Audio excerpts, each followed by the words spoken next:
Clintondale School Board of Education meeting is called to order at 6:31. Please rise for the Pledge of Allegiance. Mr. Wilson, would you lead us in the Pledge of Allegiance? I pledge allegiance to the flag of the United States of America and to the republic for which it stands, one nation, under God, indivisible, with liberty and justice for all.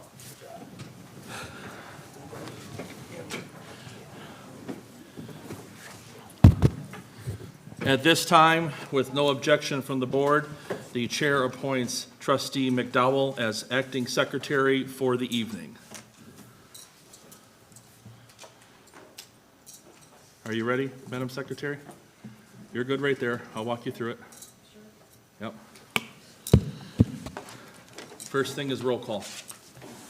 All right.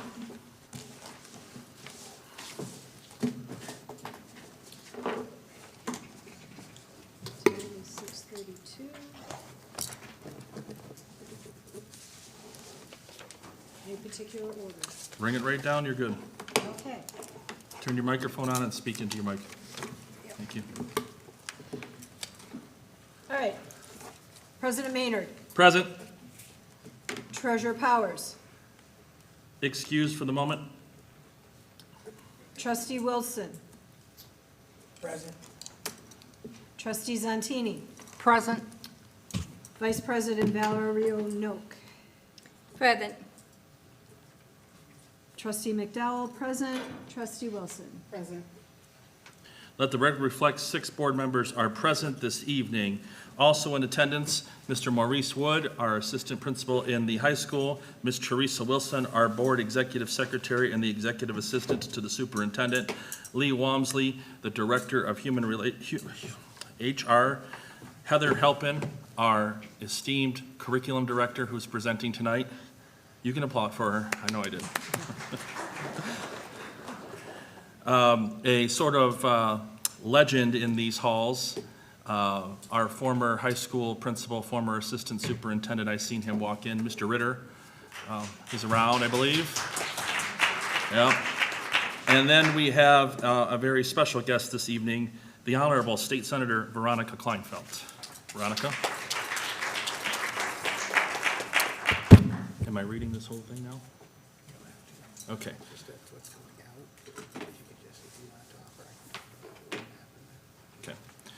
Board members, before we proceed with the approval of the agenda and to respect our honored guest's time, she just drove in from Battle Creek. Many of you are probably wondering why she is here. So I am going to invite her to the podium for a quick second, and then I will let her provide the update, but I will tell you what is here, and the superintendent will have a couple of words. Everybody knows this past summer we had a disastrous flood at Clintondale Community Schools. In this area, 4 inches of water in 47 minutes. It caused a Category 3 flood inside of our schools, which means, I believe that means there was sewage in our building. Is that correct, Mr. Superintendent? Correct. I've had the chance as board president to go tour the information, and I also had the chance to learn firsthand what a catastrophic decision we had on this board. Our flood insurance was paid, and it was paid, and we were given a total of $1 million. The cost of repairs was $2.5 million. That's a lot of money. So I got on the phone. The superintendent sent out letters. And once his letters hit, I got on the phone and we talked to our esteemed state senator. And just as she did last year with $700,000 for secure entrances to our building, a last-minute ad, our great senator was able to secure $1 million for Clintondale Community Schools for our flood restoration efforts.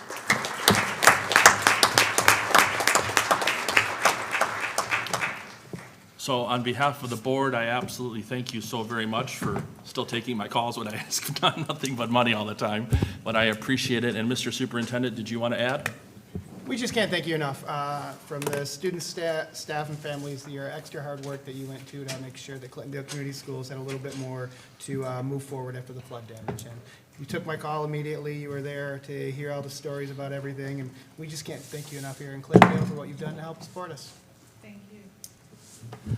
So, Senator, I have a copy of the press release that we're sending out. Maybe Ms. Wilson can slide that over to her. But if you would regale us of how you managed to get us $1 million under the circumstances, I would appreciate it. Well, I had to do some trading, so I had to give up some things, so I'm not going to mention, for the sake of those that aren't going to be getting what I had originally been able to secure. I'm not going to mention who that is or what they lost, but this was a very frustrating year for negotiations. We spent a lot of time in capital, getting grants put back into the education budget, getting rid of just some of the kind of ridiculous wording around DEI and things like that. So for the entire district, for every budget, I was only able to secure a total of $1.8 million for my entire district, which was very disappointing for me, but $1 million of that will go to Clintondale schools for the flooding damage.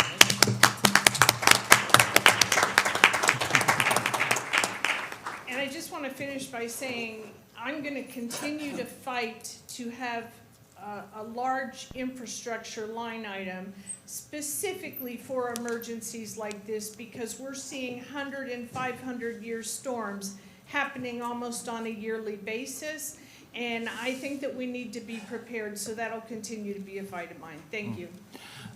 Senator, once again, thank you so very much. I want to give the board members a quick chance to offer thanks to you, starting with Ms. McDowell. Thank you, thank you, thank you. This means so much to this district and to being able to bring that building back to where it needs to be. Ms. Santini? Thank you again, Senator. You gave us considerable amount of money not too long ago. I think it was at the tune of, wasn't it $500,000, I believe, wasn't it? So thank you again so much for everyone here at the district. Yeah, don't count on it next year, guys. Oh, okay. Okay, well, I can keep my fingers crossed, but again, many, many, many thanks. Trustee Wilson? Lisa? Yes, Lisa. Thank you. Sorry. First of all, thank you for driving down from Battle Creek and being Well, here. it's Bad X, but Oh, yes. Bad X, I'm sorry, Bad X. Thank you for being here with us. And we just can't thank you enough for what this money does for this community, for the children, for the district, to help us for the repairs that we have experienced with the damages. So, kudos and much thanks to you. I'm sure it was very hard and difficult to get that for us, and we really appreciate that. Trustee Kurt Wilson? I'd like to say thank you very much, Val. Anything that you do for the School District, anything, it's appreciated. Not just saying that to sit up here just to say it, but we need all assistance we thank you very much. Thank you. Treasurer Powers? Senator Kleinfeld, the Clintondale school system has a special place in my heart. I think I'm the only one here who has the distinct privilege and honor of having started at Clintondale Kindergarten in 1966. And I went all the way up straight through my senior year. So it's got a special place in my heart. We're not a rich community, but we're a humble community. We're a modest community, but we're a very proud community. And we have a lot of enthusiasm. We have an alumni group who, thanks in large part to Jay Blasius, the president of the C Club and his organization, is vibrant. I think that perhaps, maybe with the exception of some of the Catholic school alumni associations, De La Salle and Brother Rice and CC, some of those, if we're not a more cohesive, energetic, and prominent alumni body, then we're certainly on par with those organizations. So this community, while it's had its ups and downs and while it has its challenges, I just want to make sure that if you could please take it to Lansing, that we're a very proud community, and it's our goal to be a shining model for all other public school communities. So when we're here, we're not just here to be second best. We're here to be the best. And I can't give you any more gratitude than my other brothers and sisters on the board have said, but you have, from the bottom of my heart, you have our deepest thanks. We know it's not easy. We know there's a lot of competition. We know that there are very scant resources, very many social, educational, and governmental needs. So it has not been lost on us, so please take it at our word that all of your efforts and accomplishments for us couldn't be more deeply appreciated. Yours truly, all perhaps more than others, because Clintondale has a very special place in my heart, always will. So thank you so much. Thank you. These older suburban school districts and cities, in my opinion, need all the help that they can get to level the playing field for the way that it's been set. Thank you. Vice President Noak? I'll make this brief because I know you have long days every day. So once again, thank you very much for what you have given to our school community, but also what you do for us as a community as a whole.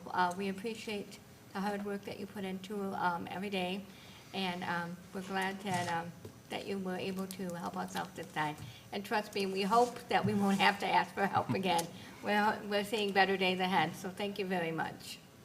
Thank you, Senator. Appreciate you very much. Thank you.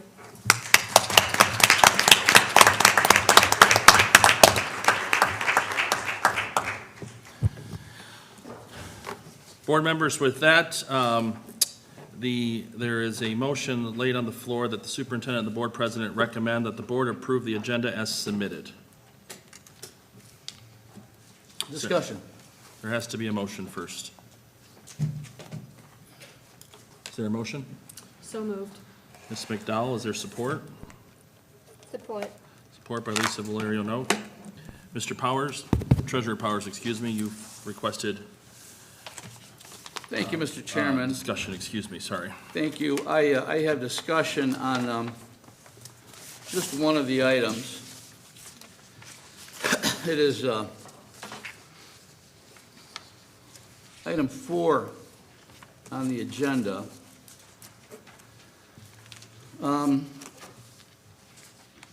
There's a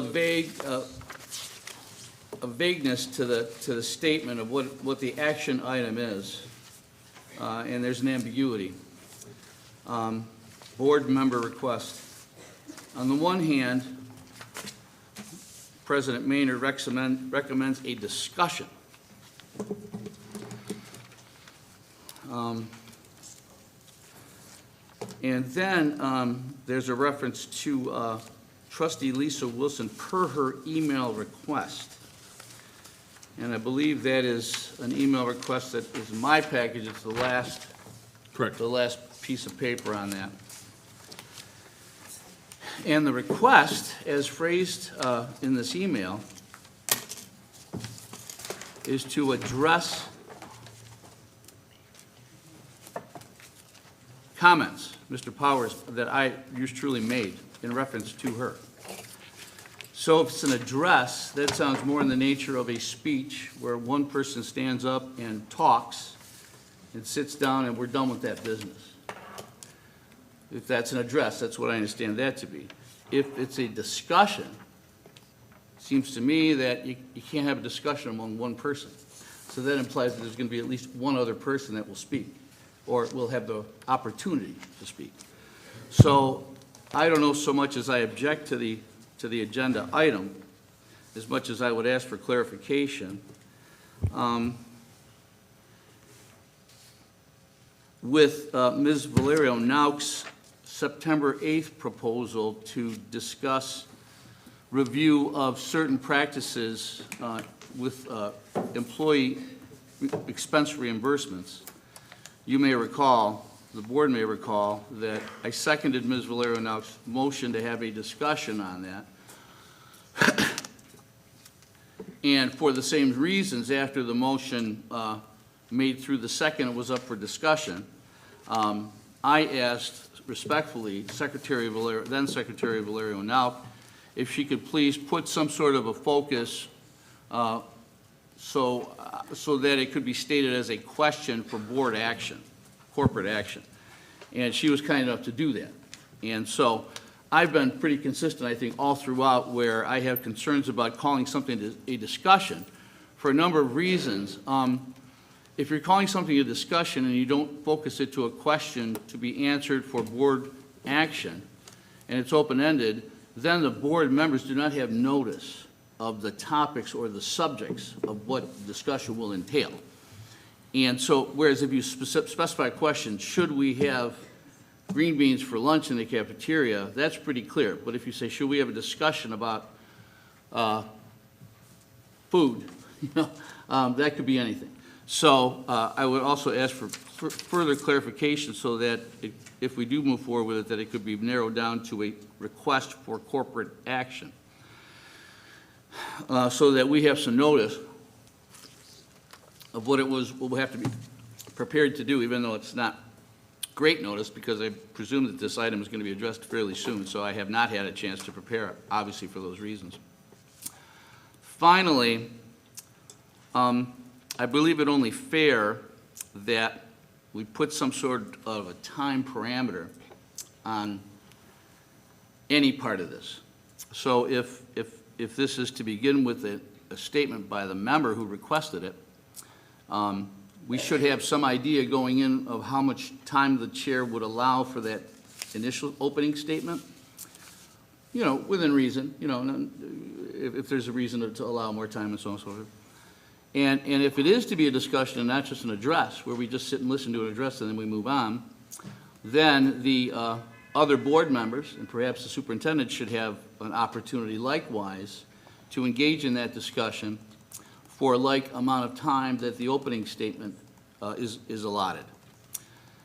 Also, because of the lack of notice, I believe that each board member should have the right to reserve that time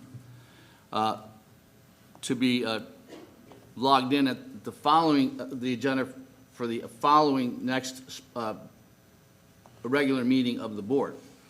Because if we're ambushed by either topics or items or statements or allegations that we don't have time to digest, I think it would be prudent of us not to react from the hip and go off half-cocked, perhaps say things that we may not want to say because we haven't had prepared. So reserve the right, if we don't want to address it today, that we have the right to come back next time to address it, if at all.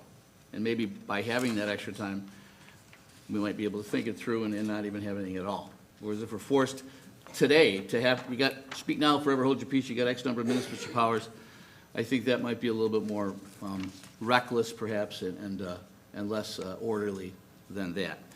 So with that, I appreciate the chair taking into consideration my concerns. Again, I don't necessarily want to advocate that we strike it. I do applaud the chair for being liberal and allowing any one member of us to put an agenda item on the board. So I think it's a step in the right direction to put it on here. So I don't mean any criticism of anybody to put it on. I like the idea that the presumption is that it will be on. We would like to have a second, but if there isn't any second, the chair has been gracious to offer that, subject to some other things, that the chair has been very reasonable about. If necessary, the chair will act as the second. It will get on, so long as it's germane, so long as it's lawful, the topic. And I also understand that sometimes the chair will be able to offer his services to address the issues to see if it even needs to get on the agenda. Maybe there's another way to diffuse it, And so I think all of that is a step in the right direction, and I applaud the chairman for that. And I don't mean any disrespect to Trustee Wilson about asking to put it on there. I don't mean to discourage that at all. I'm all for open communication, open addresses to members of the board, whether we speak at the podium, as wearing a hat of members of the public as opposed to wearing the hat of a board member, or where we're allowed to engage in rebuttal, rejoinder, response as appropriate within Robert's Rules of Order. But I just want to make sure that all of us here tonight are going to be committed to act in a very civil manner, orderly manner, and a fair manner, so that everybody may be heard. And then I would also ask that the chairman be particularly sensitive to a few of the things that I've talked about the last couple times in Robert's Rules of Order, where the point should be addressed to the merits of a man or a woman's merits of their statements, not to impute motivations to that person, not to engage in ad hominem attacks against the personality of that person, or the nature, who that person is, and to the greatest extent possible, not even use the person's name, but refer to them by their formal titles, or formal, or whatever the person last to speak, or whomever. With that, I have nothing further. Thank you, Mr. Chairman. First things first, for the members of the audience, this is a meeting held in public. You have to act accordingly, please. If there's any outbursts, I will gavel you down. There'll be a warning, and then the officers of the peace will be asked to escort you out, just so everybody is aware. Second, to Treasurer Powers' concerns, I will read into the record the request that I received. And it says, "Good afternoon, Jared. I'd like to request an item be added to the agenda for the upcoming October 27th board meeting. During the October 14th board meeting, I was blindsided by the many negative and false comments it doesn't say Treasurer Powers, but I'm going to say Treasurer Powers, made in reference to me. In all fairness, I should have the opportunity to address them, as many of his comments attacked my credibility, trustworthiness, conduct, and leadership skills. I'm asking for a chance to redeem myself to the public, community, and district with truth and facts.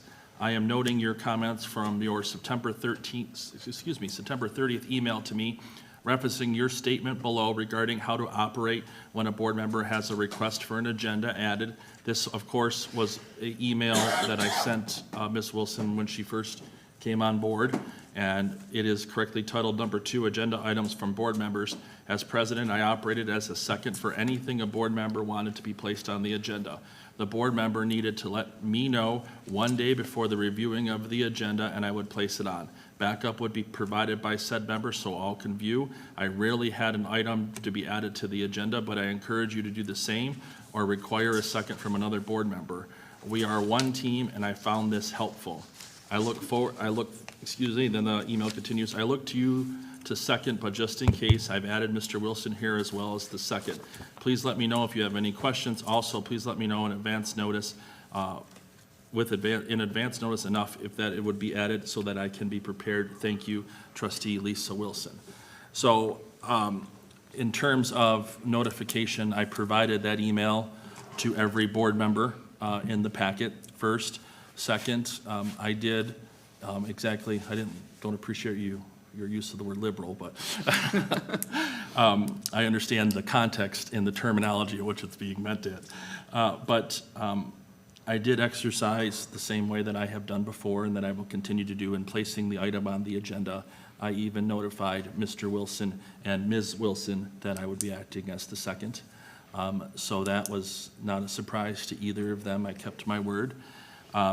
It was my intent in that agenda item to allow Ms. Wilson 5 to 7 minutes, and then each board member would have 3 minutes to talk about their comments, just as if we would do on a normal agenda item. Now, as far as the conduct for the rules, you are correct. We do have rules in here that say I should refer to you as Treasurer Powers in this book, and not not Barry or not Kurt, but Trustee Mr. Wilson, Trustee Wilson, to use their proper titles, and I will be doing that as well as I can moving forward, and I will remember, it'll take me a few seconds.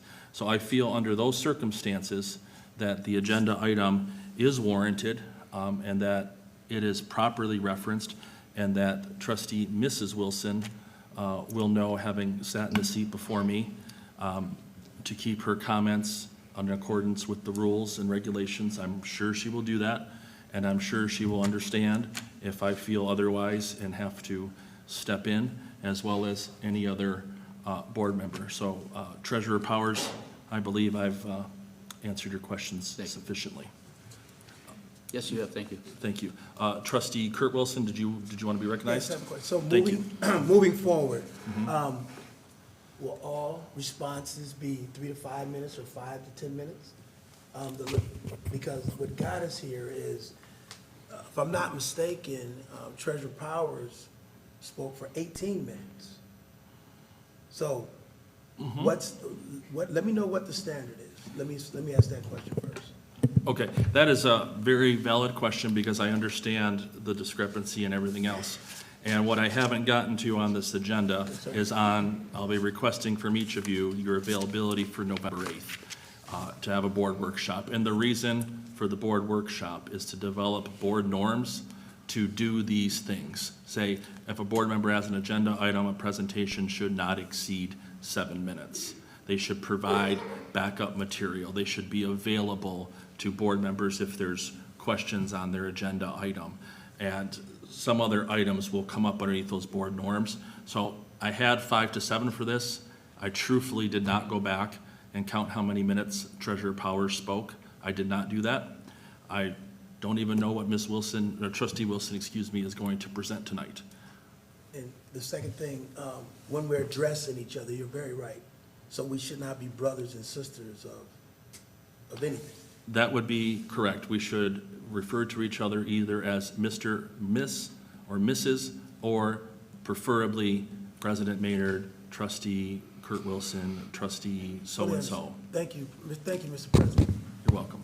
Is there some, Ms. Wilson? Yes, thank you, I appreciate it. As Mr. Wilson said, Mr. Powers had 18 minutes at one period of time to say things about me.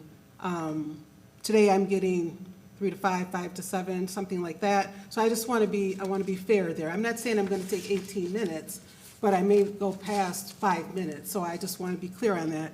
And then when I have the floor and when I'm talking, I would like to have respect that no one blurts out anything. I've had that happen before. I take exception. The chair is out of order. I will ask that if that happens, then whoever does that be removed while I'm talking.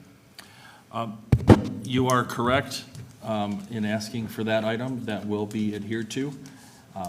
And if Ms. McDowell is correcting me here, if a speaker feels that they are being interrupted, the correct term under Robert's Rules of Order is there isn't, I want to say, there's not order at the hall, or order in the room.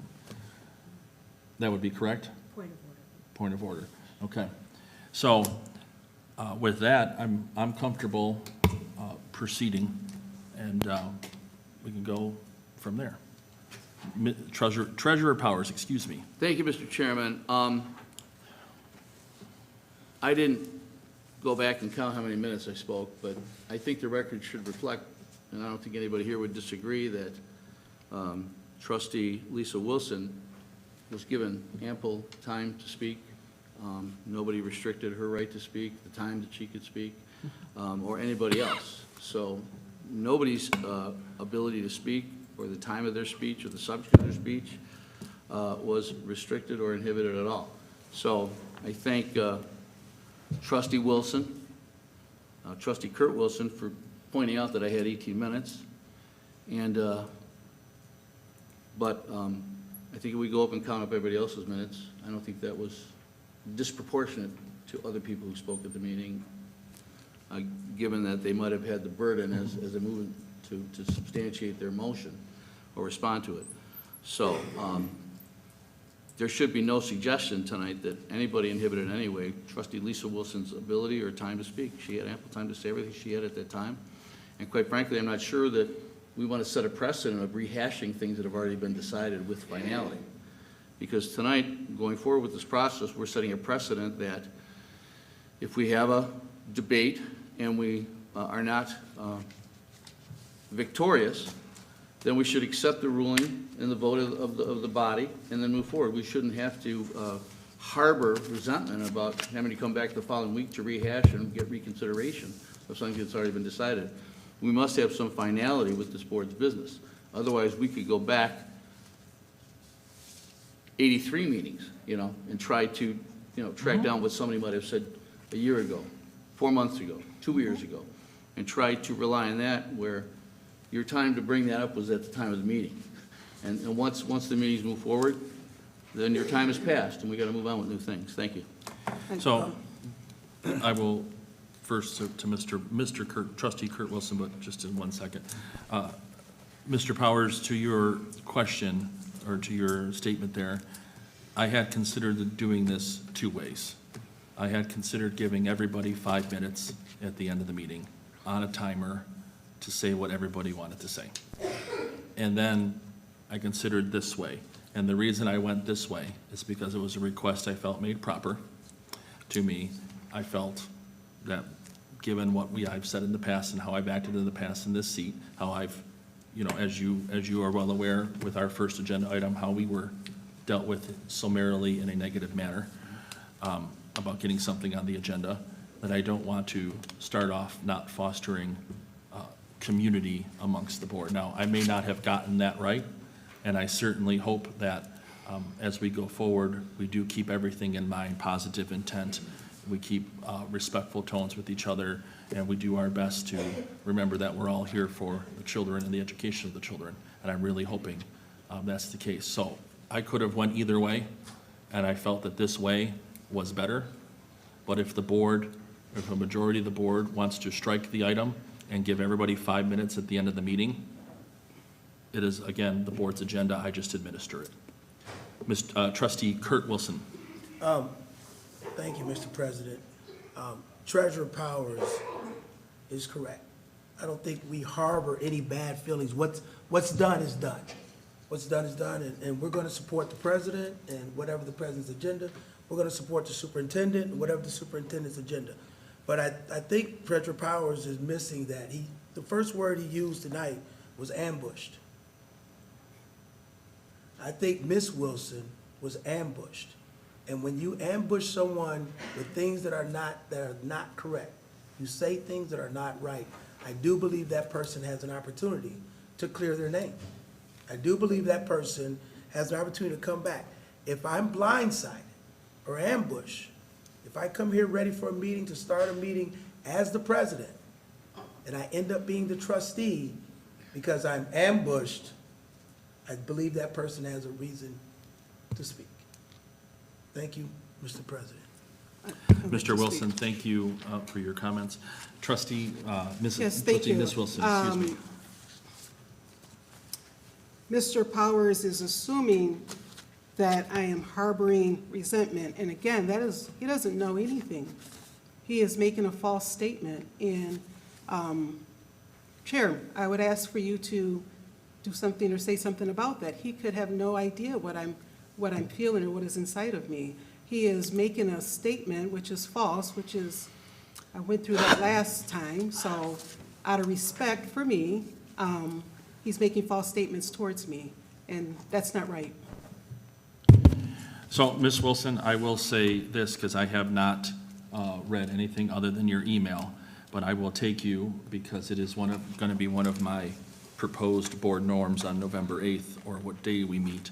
I will take it with positive intent that you are indeed asking for a chance to redeem yourself to the public, the community, and the district with how you've seen your term and what happened with truth and facts. And I will encourage the board to proceed with positivity, and then should it not turn positivity, then everybody knows how I will handle the business from there. Thank you. You're welcome. Vice President Wilson, or excuse me, Vice President Noak, I'm so sorry. You're fine. I'm listening to all this back and forth, and I'm sitting here going, we're 30 minutes into our meeting, and I know we had the esteemed senator here. I think it's time that we get back on track on what we're supposed to be doing. I don't want to, I can give you my 5 minutes here now. I'm here for the students, and I want to start working for the kids. That's it.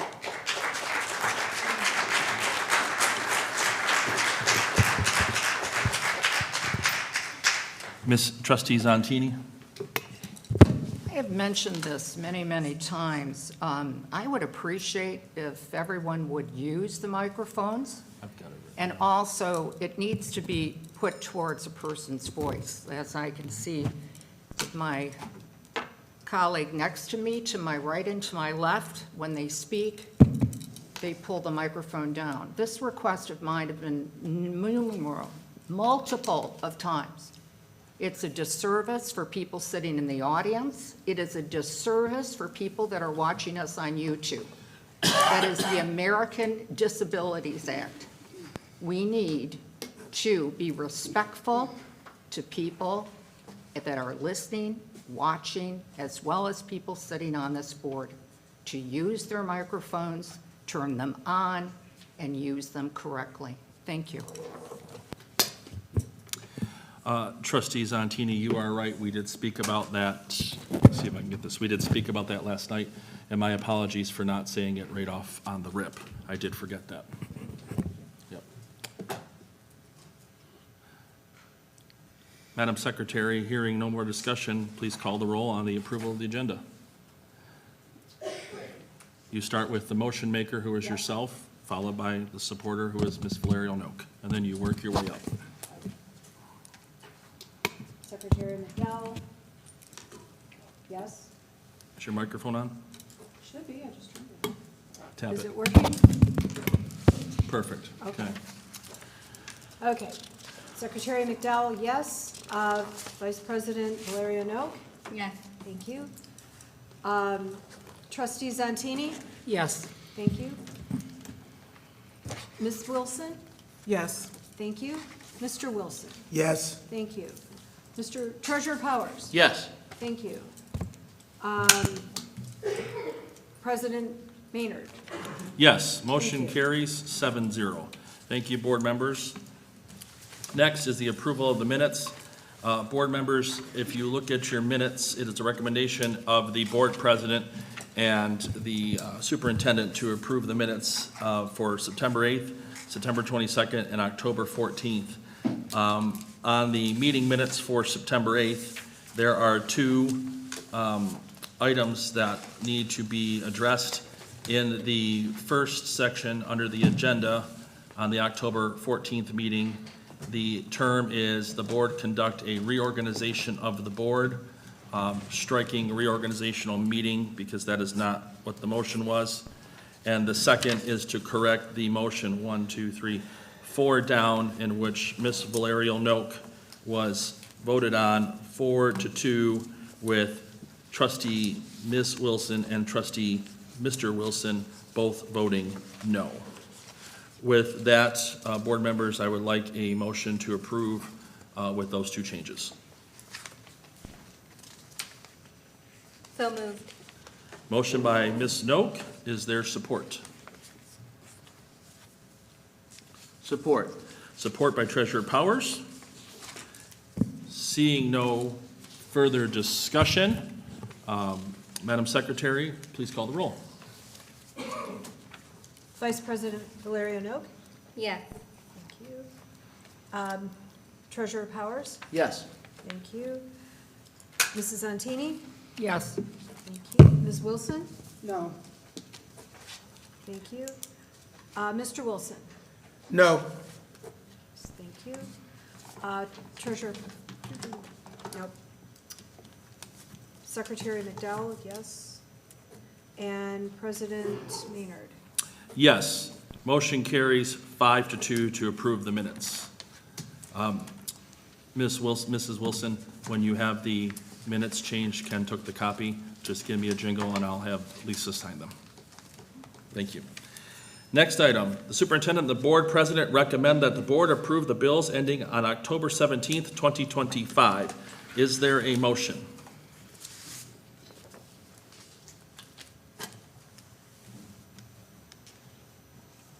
So moved.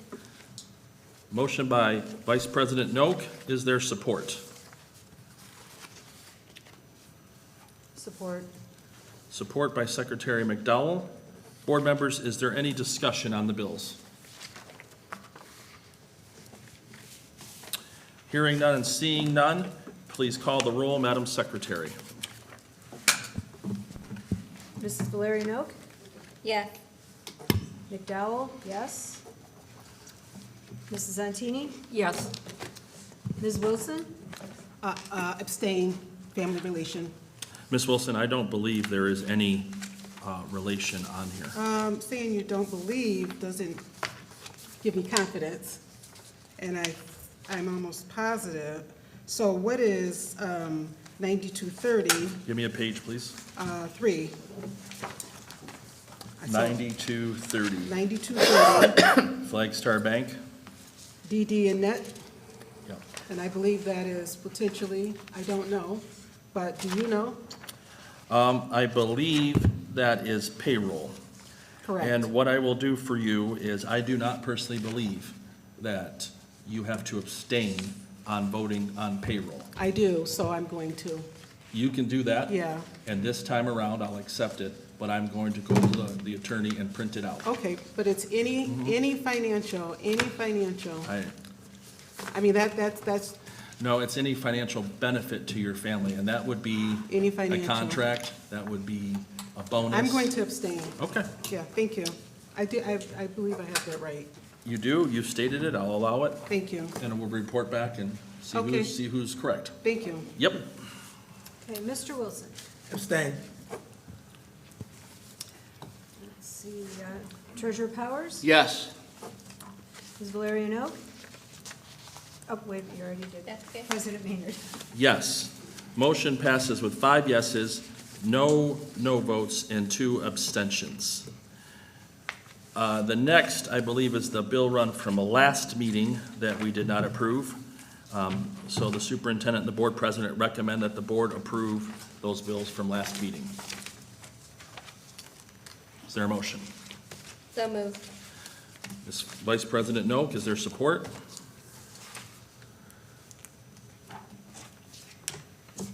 Support. Support by Ms. McDowell. Discussions? Hearing and seeing none, please call the roll. Ms. Valerian Oak? Yes. McDowell? Yes. Mrs. Antini? Yes. Ms. Wilson? Abstain, family relation. Mr. Wilson? Abstain. Treasurer Powers? Yes. President Maynard? Yes. Motion carries to approve the bills from last meeting with 5 yes votes, 0 no votes, and 2 abstentions. Next item, correspondence. The superintendent and the board president recommend that the board accept the correspondence and receive them from Pamela Marks and Brishana Craighead. Is there a motion? So moved. Motion by Vice President Noak. Is there support?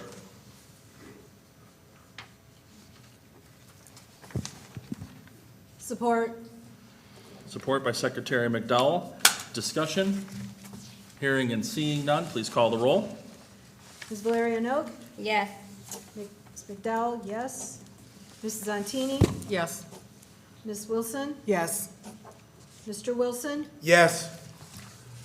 Ms. Treasurer Powers? Yes. President Maynard? Yes. Motion carries 7-0. Board members, on the next section is presentations. This evening, we have a presentation from the Director of Curriculum, Ms. Heather Halpin. Heather, if you would come and take the podium for your presentation. And if the audience would like to watch it, it is right there on the big screen for you. You can turn to your left or right, left.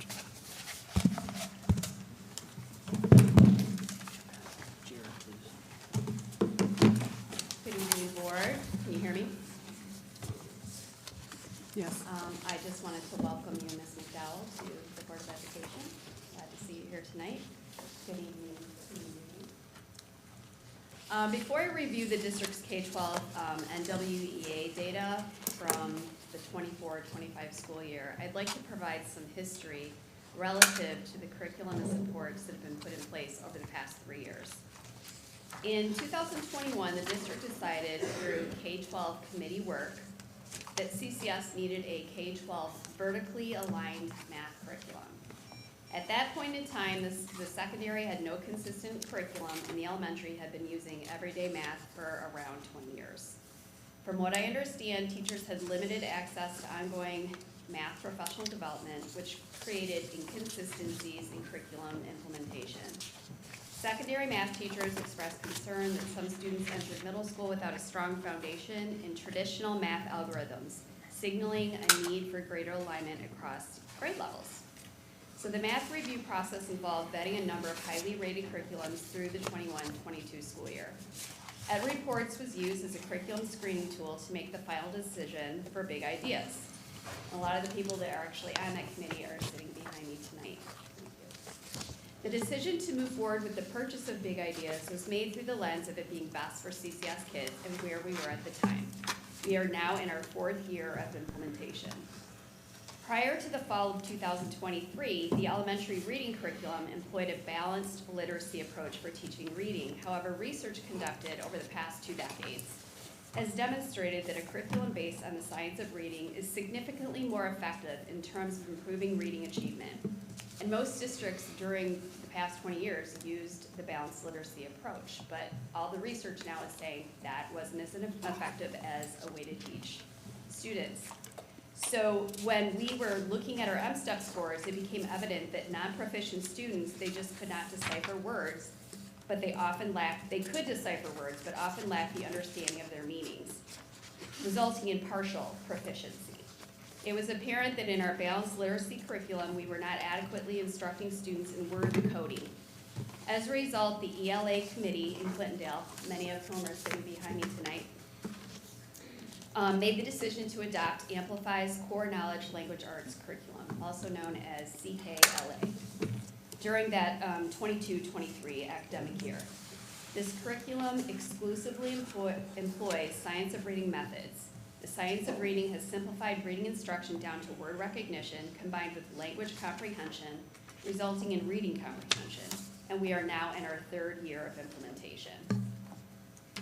Recognizing the existing achievement gap, the district added a reading and math interventionist in each elementary school to ensure all students performing in the lowest 30% receive targeted support. It's still not enough. Instructional coaches and interventionists report that students are now entering each year stronger, showing improved performance and fall screening assessments compared to before the adoption of Big Ideas in CKLA. So our key team members are seeing growth. Trend data confirms the steady progress. Fall NWEA math and reading scores increased by 9.45% from 21 to 22 to 23 to 24, with growth evident in every testing cycle. This brings us to our most recent math and reading data. Tonight I'll review the 24-25 NWEA K-12 trends in both areas. I thought it was important to give some context because not everybody understands that we did have a pretty thorough curriculum adoption process, and it was not the effort of one person, but a whole community. All right, I'm going to attempt to use this now. Let's see it work. Yes. Okay. So what is the NWEA assessment? So the NWEA, which is the North American Evaluation Association assessment, often called the MAP growth test, is a benchmark assessment that helps us understand what students know right now when they're tested and what they're ready to learn next. Students in kindergarten through 11th grade take the NWEA. They take it 3 times each school year. They take it in the fall to figure out where they're starting, the winter, which is a progress check, and a time to make adjustment to instruction, and then in the spring to see how much growth happened that year. So why do we use it? Well, we're legally bound to use it, but the MAP growth helps us measure student growth over time, so we're looking at that trend data. We identify learning gaps or areas of strength. We're able to personalize instruction so every student gets what they need, and we can make more informed decisions about supports and curriculum. So the question came up, why are we looking at the 24-25 school year and not the fall scores? Because it's really important to review trend data, not singular data sets, because it positions us to adjust our instruction, celebrate growth, and ensure that every student continues moving forward. So we need multiple data points to illustrate whether students are progressing, holding steady, or declining.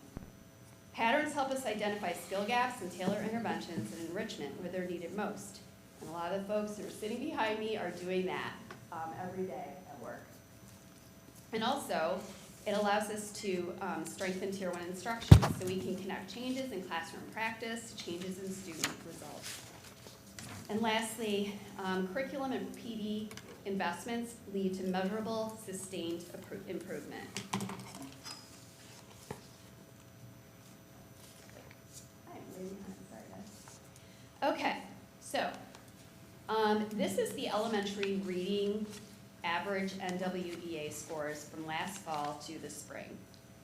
If you look, there is improvement K-5 here. The higher reading proficiency at this level aligns, I believe, with our CKLA Science of Reading curriculum. And we're seeing the strongest gains in early grades, but we're having a lot of intervention in those grades as well, which is supporting this growth. And you can see here, well, they improved by 6 to 14 points. In math, the K-5 gains reflect stronger foundational skill development and targeted supports. This includes increased math fact fluency.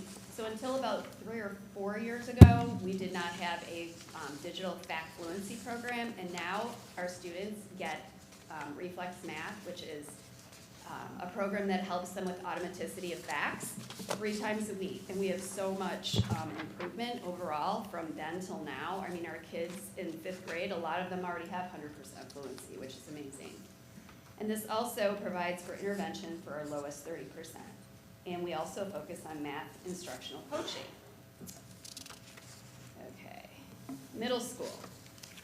CMS students are maintaining steady progress. However, data indicates a need for increased literacy support. So we're looking at the data, we're saying, okay, there's growth, but is there enough, right? So to close the learning gap, at-risk students in grades 6 through 8 are getting corrective reading intervention now to strengthen core literacy skills.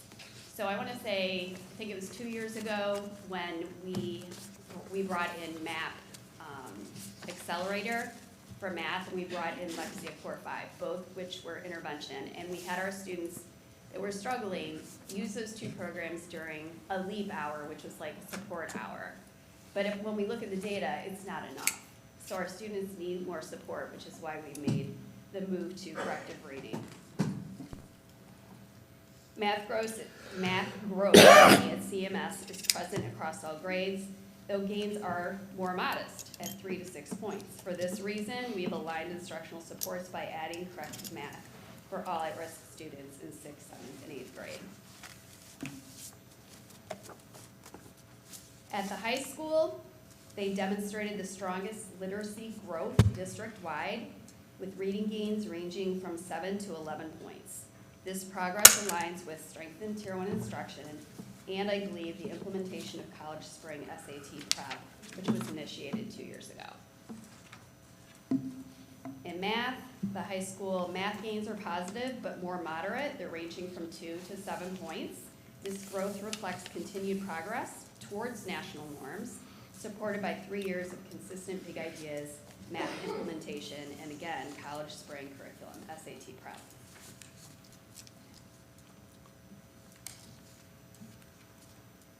Okay. Any questions? Ms. Halpin, thank you for that presentation and those presentation of facts. Board members, we're going to open it up for questions. Ms. McDowell has indicated that she would like to start the questions off. Ms. McDowell, Secretary McDowell, excuse me, you are recognized. Okay, we're gonna make sure this thing is on. Okay, I think it is. Touch it. It's off. There you go. I missed the little red lights. Okay, as a teacher myself, and now I work mostly with high school students, one of the things that we're seeing I'm seeing with the students that I work with, that the 2 areas that they seem to be struggling with reading, the one is with sight words, that they don't always recognize sight words, and some of them are still struggling with just looking at contour. And the other is with math, the whole, mental math, basically. I'm just wondering, how you're addressing this, and I will try really hard not to geek out on curriculum, because I can totally go there. Well, I understand you're the new chair, so awesome. In terms of, what was your question about math? I'm sorry. With math, it's the mental math. Oh, mental math. Yeah, I mean, every warm-up and any big ideas lesson is going to have mental math. And then the ELA question, I'm sorry, I'm blanking out here. Sight words. Oh, sight words. We do spend some time on sight words, but because obviously some English words are just something, you have to remember them, right? But usually we try to connect them to some mnemonic, or we have secret stories, which is another curriculum where we introduce some of these different patterns to students. But we really are focusing on the phonetics. And those sight words are sometimes called sticky words in our reading curriculum, where the interventionist or the teacher would go over those first before they get into the text, if that makes sense.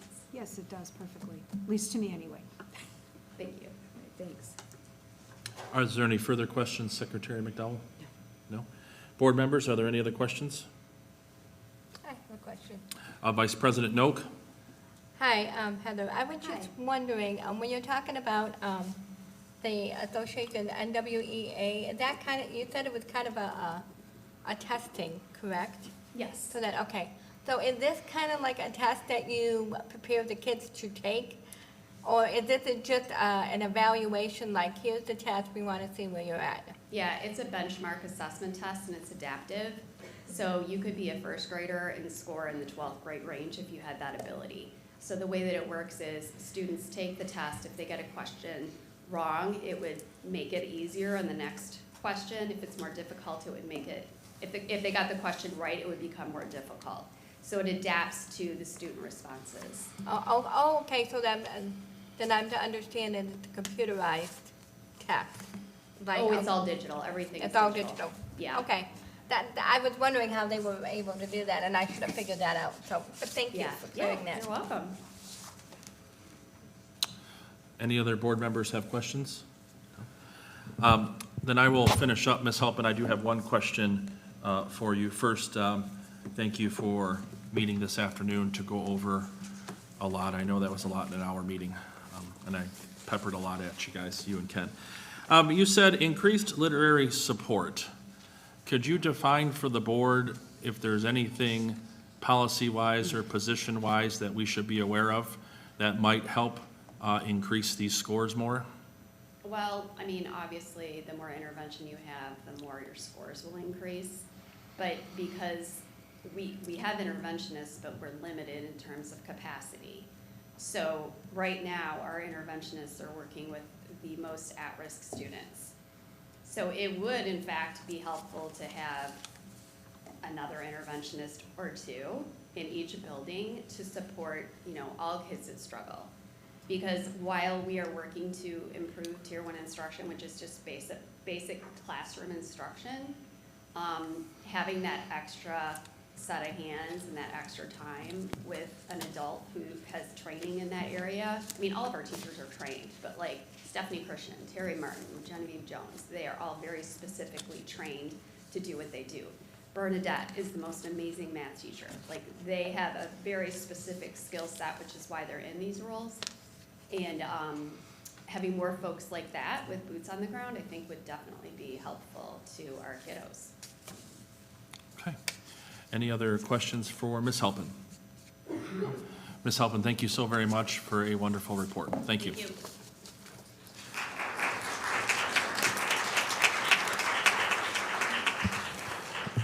And before we move on to the next one, I'm not singling out those 4 teachers that were mentioned, but I am singling out those 4 teachers that I mentioned.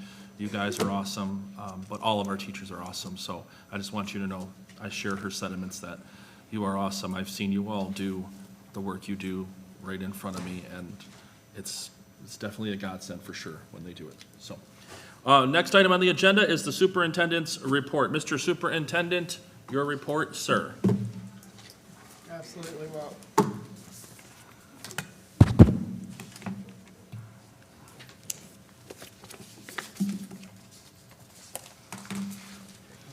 Thank you. While we get the presentation switched around, I have 3 just kind of information pieces to share with you, and there are some flyers out by the front door. We're currently having a Dragon Pantry food drive. Dragon Pantry, something that we offer here over at the middle school, and we're currently running short on some supplies. If you could participate in our Dragon Pantry food drive, it would be greatly appreciated. There's a flyer by the front door, and it's also all over our social media. I want to invite everyone to our next Mission Monday. On this Mission Monday, it'll be right here, November 17th from 5:30 to 6:30 at the high school. We're going to be meeting right here in this room, really to talk about what we can do to really move our mission forward to support our students. And the last thing we have here is additional donations needed for toiletries and additional supplies at our pantry. Pantry is something that is definitely utilized within the community, not only our students, but also our general community. It takes place on Wednesdays. We have it posted on social media on when that is. Our last Wednesday, we did run out of some supplies and materials. We want to make sure that whenever possible, we can make sure we have everything needed for some of our families. So if they're right over here on your way out, if you want to grab one, if you want to scan a QR code, we'd greatly appreciate it. So as Ms. Halpin talked about in terms of a little bit with our student data, I wanted to bring it back to how that then connects with our strategic plan. And within our strategic plan, we're talking about that idea of 3 different goals. Within these 3 goals, there's areas academically that we're working to work towards. Obviously, number 2 is what we discussed tonight within those RIT goals of NEEA in terms of that benchmark assessment. But within there, we've identified year 2 some areas that we're going to focus on. And I wanted to highlight some of these areas, especially as we move into next week as our next professional development day, of really downloading the ideas of the continued focus on PLC and questions 3 and 4 of a professional learning community. We've talked about this topic before, of professional learning community. We've talked about the ideas behind it. And really, when we start talking about it, let me give you a second to go ahead. I'm not going to read this to you. I'd like you to look at it, and I'd like you to go through it on your own before I move on.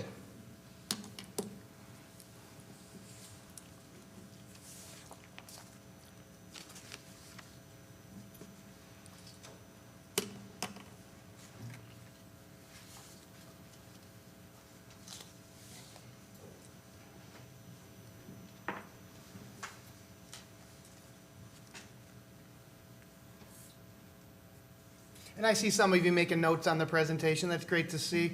Really, for me, things that stand out here is the idea that teachers who work together, analyze data, identify learning gaps, and develop instructional strategies. Professional learning communities is all about that time working together. For so long as teachers, we worked in terms of isolation, and the idea behind a professional learning community is the idea of working together. But it's also built on the principles of collaboration and a focus on student learning. A focus on a commitment to continuous improvement. So as we just heard from our curriculum director, that idea of us continuing to work to support our students and looking at that idea of not only are they my students, they're our students. That idea of we're working together as a team. This isn't anything new. I'm not reinventing the wheel. As you looked at the slide before, the DeFores, that's their 3rd copy of Learning by Doing. This goes all the way back in the early 2000s in terms of some of the work. And it's really identifying those ideas behind professional learning communities. Not reinventing the wheel, not bringing a new fad forward, but continuing to focus on really 4 questions. We talked about these last year briefly. That idea of what do we want students to learn? That idea of how are we going to assess our students? We talked about a benchmark assessment today, but we also have formative assessments every day that drive our teaching. But more importantly, it drives our learning. Really focusing on questions 3 and 4 is where we're going to start to push this year. That idea, okay, so we have students that are not successful on my formative assessment, now what? But also, what about extending the student that already understands what to do on the assessment that you've already given? What are you going to do to support them? The idea of shifting. Professional learning communities is shifting. And it's a shift really from I taught it to students learn. It's a shift in terms of teams of teachers working together. If I was working with Mr. Powers as a 4th grade teacher team, it wouldn't be his students and my students, it would be our students. That idea of that shift where it's a culture change from individual isolated to a collective collaborative approach. The idea of finding time to work together. So you ask continued focus, what are the things within the questions 3 and 4? Looking at timely interventions, we talked about them. The question here a minute ago, could you do more to get a bigger impact? Obviously, more interventions. Some of our most at-risk learners in the younger grades, we tend to focus on, but we still have students at the elementary, at the upper grades that still need support and focus. They still need interventions. That time to work with them would be amazing. The idea of question 4 is really looking at the question of what can we do to continue to push our students forward? If we identify what we already want them to learn and they're already there, what can we do to take that next step? So what does this look like? Looks like groups of teachers working together. Looks like identifying interventions. Looks like interventionists coming in and having ideas already pre-planned of what they need for their students. Ideas of groups of teachers focusing on students and their learning rather than what was taught. That focus and that shift to student learning is a big part of a professional learning community because it's the idea of identifying and keeping track of when our students have been successful. When does it happen? The work of professional learning communities is not a one-time fix professional development series where teachers have a new program shared with them. It's the idea of that shift of how we work together to support our students.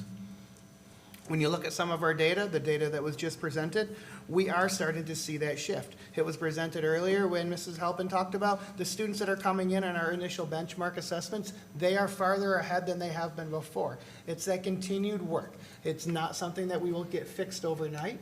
It's continued work as we continue to move forward. I talked about it as the barge last time, that it's not going to be just sticking an oar in the ground and making the boat turn. We have to continue to work together at all aspects of this educational system to continue to support our students because they can do it. They can be successful, and they will be successful with all the amazing work that we're doing.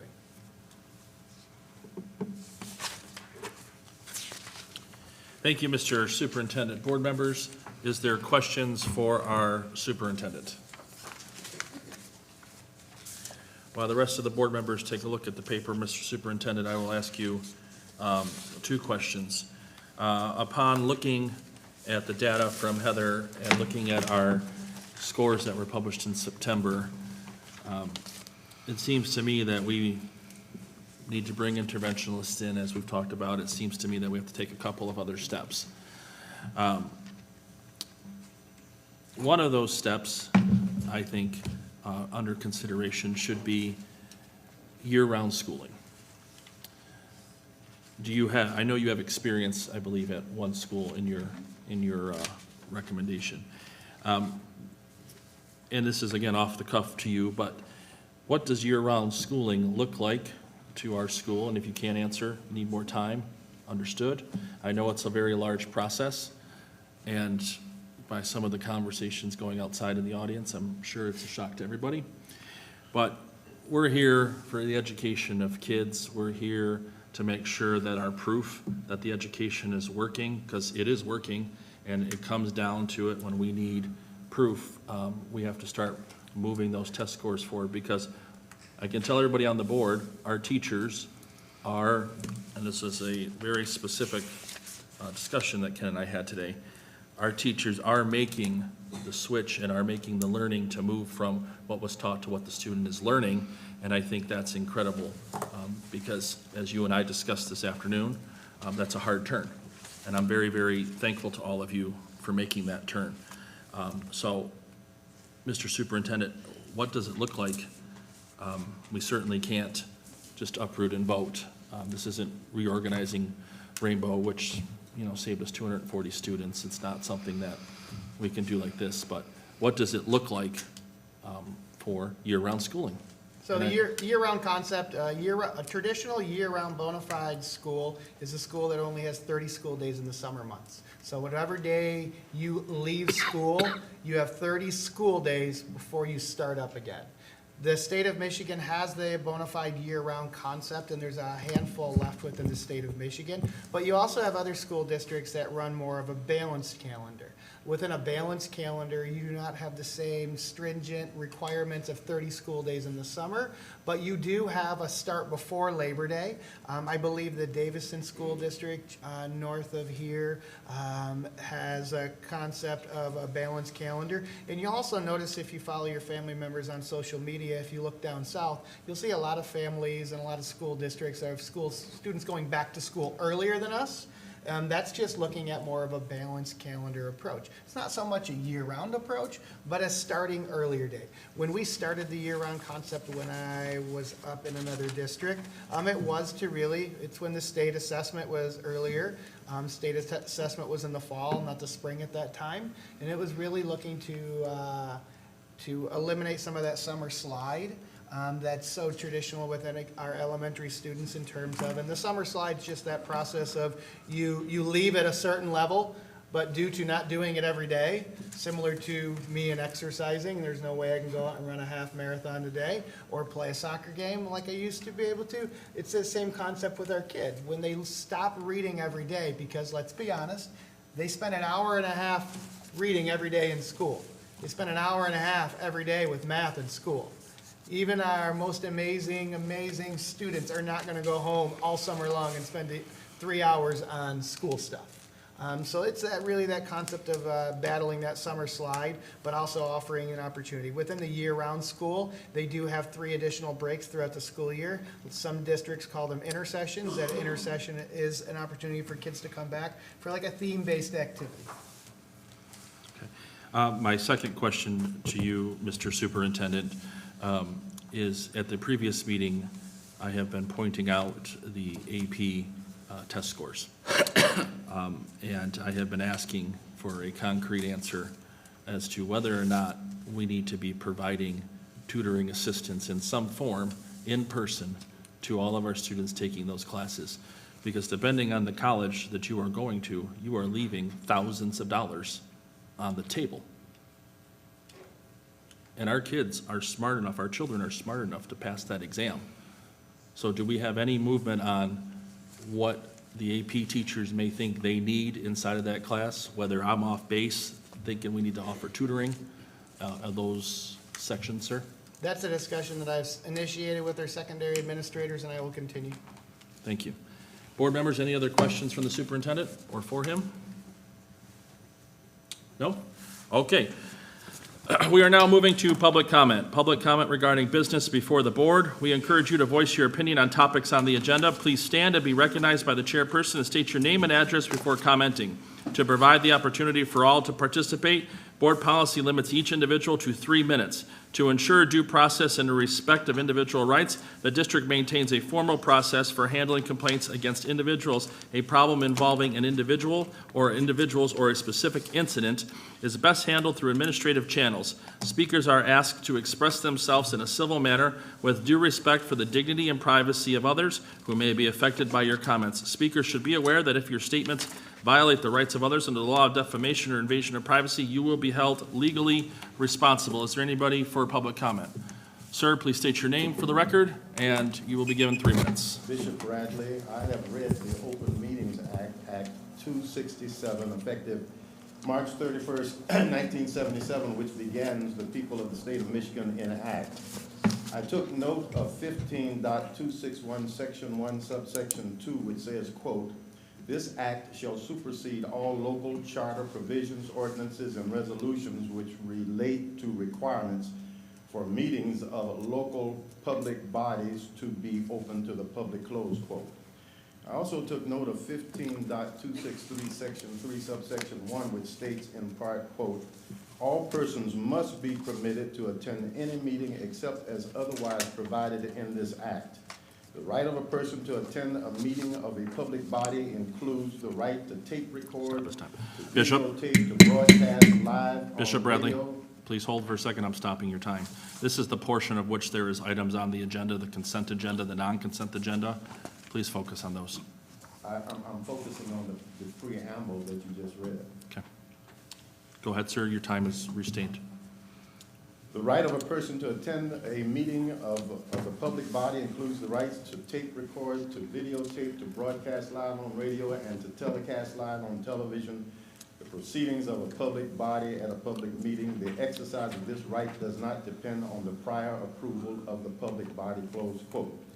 Nowhere in the Public Meeting Act does it state or infer that the public, during public participation, must follow Robert Rules of Order. I read all 11 pages and found nowhere where I am forbidden to mention individuals by name, as you, Mr. Jarrett, has propensity to allege. And again, as I said before, this exhaustive preamble that is read before public participation commences was expanded to include additional languages to attempt to mute the public from speaking by putting in threats of reprisals and litigation. Someone should take the time to compare the preambles before blacks started showing up at these meetings to decry the injustices occurring in this district, which began with the force out of Superintendent Brodnick because he was a black man that you couldn't control. This board needs to quit the concocted laws which chief goal is to moot black speech. I can only guess who the author of this preamble is, which is peppered with threatening legalese. And I, for one, will not be intimidated by this preamble as you go with your made-as-you-go rules or rulings to seek to stop black people from having their say.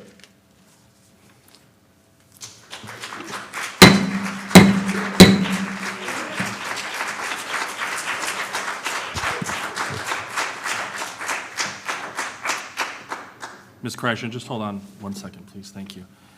At no point has this board ever stopped anybody from coming to that podium to speak. At no point has this board done anything. Bishop, you're not recognized to speak, sir. At no point has it done. I can't respond. No, sir. At the very, I didn't mention your name, sir, until you got out of your chair. I can't respond. Let's have order. Bishop, I did not mention you. I did not until you got out of your chair. Let's have order. Mr. Order. Powers, Mr. Powers, thank you for your request for order. I have it under control. Bishop, you have given your 3 minutes. Okay, I did not recognize you until. Order. Thank you. There is no point will anybody's First Amendment rights be squashed in this building from that podium. Thank you. Ms. Kreischer, thank you very much for being patient. My name is Stephanie Christian. My address is 20733 Catalano. I'm here speaking about the resignation of Pamela Marks. She only worked here for a short period of time and yet represents so many that went before her. Just about every board meeting, there's a new resignation. I hear the board stating that their mission is to retain and recruit. It seems like you're only recruiting. The sad news is that unless you settle a fair contract, there will be many more people leaving this district. What are you going to do about this problem? No one has asked the teachers, no one has come and asked them how they're feeling about not having a contract. We took a survey of our members and about half of the staff responded by the time for today to get the results. So I want you to take a look at them and recognize that the lack of a contract is having a profound effect on our district. Your teachers are giving their all to their students each day. It is time for you to give it your all and get this contract settled. No more delays. We need a fair contract now. I have this paper and I can give it to you if you want, or I can email it if you want, but there's a few, like these are quotes from teachers. I was offered a job with another district for $10,000 more, but I stayed hoping our contract would be settled. Now I regret it. I can't afford to stay here much longer. My experience has no value. The board meetings are an absolute joke. No one talks about our contracts. They don't care about us.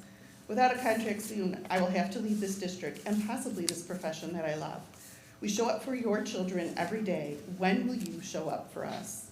And those are just some quotes from them. So if you would like that, I can give it right to you now. Ms. Kreischer, please approach and hand the board your flyers, or hand them to me and I'll make sure the board sees them. Thank you.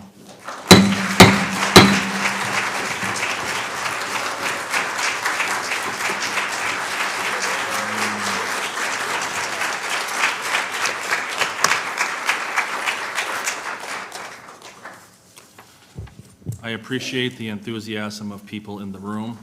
I will remind you that this is an open meeting conducted at the Board of Education in open, and that such outbursts cannot occur. Again, the Justice of the Peace in the back will be talking to you. Ma'am? Hello, I'm Suzanne Woda. I am a teacher in middle school. Respect for the podium, please. Ms. Woder, go ahead. So I had other things to say, because I always do, and as I listened to everybody talk today, I felt like there were things that were more heavy on my heart. Number one, Reflex is something that's made available to me in my math classroom, but I don't have enough computers to use that for all of the children. I still have an average of the end of second grade, beginning of third grade score So the increases that you see are not relative to grade level at all. I don't know if you guys understand that a RIT score is not that. Some issues, attendance is still an issue. I personally believe we should have some hard limits at grade levels, starting all the way down at the bottom, that a first grader must be able to do this power standard in order to move on. If they cannot do that, there should be something in place. Right now, we don't have interventions in place to help all of these kids that absolutely need it. I still have 36 and 37 in my class with that grade level of second, third grade. I don't know what more I can do. I don't have a magic wand. It's absolutely impossible. I started the year with 46 kids in my room. They were sitting on the heater and the floor, and nobody did anything. It took me and another teacher to fix it. PLCs, we have such a small staff that we are not effective. I am the only sixth grade teacher, so I don't have anyone to collaborate with. You might say that I can meet with other math teachers, but then we're not talking about the same children or the same content. So it really is not effective. The middle school still does not have tutoring available to our students. We talked about that last year, still isn't happening. So to talk about AP for me is somewhat disheartening, because we still don't have it for our kids. I am the only face that my students see, since I'm the only sixth grade teacher, so they really don't want to see me again after school. We need more people. We just need people, for crying out loud. As for the year-round school, or whatever the names are, I just want you to know there is a local school district that starts before Labor Day, and they are mandated to not teach content. So what is the point? They are mandated to build relationships for a week. Well, that's not gonna change scores. So we are all busting our humps trying to build relationships with kids every single day, and their success is so important to us, and it is taking everything out of us. I walked out of school today feeling like it was June and a Friday, and it's Monday. So just keep that in mind, please, if you make decisions.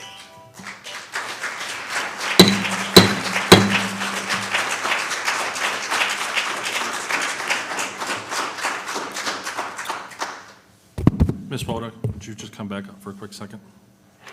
Ma'am, just give me 1 second.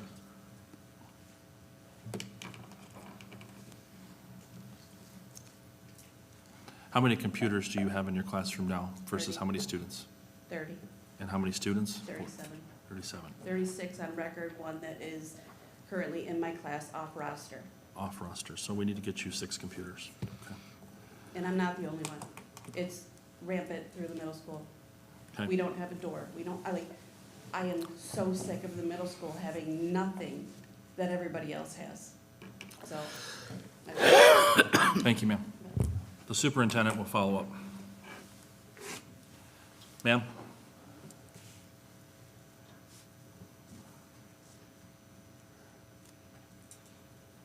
Sierra Folsom, 41 Inches Street, Mount Clemens.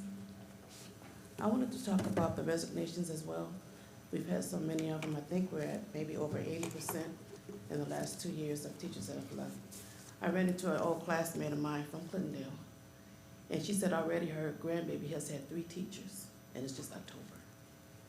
And I was trying to give you a good analogy of what it makes me feel like, because I think you think that you can replace a teacher for a teacher, and you cannot.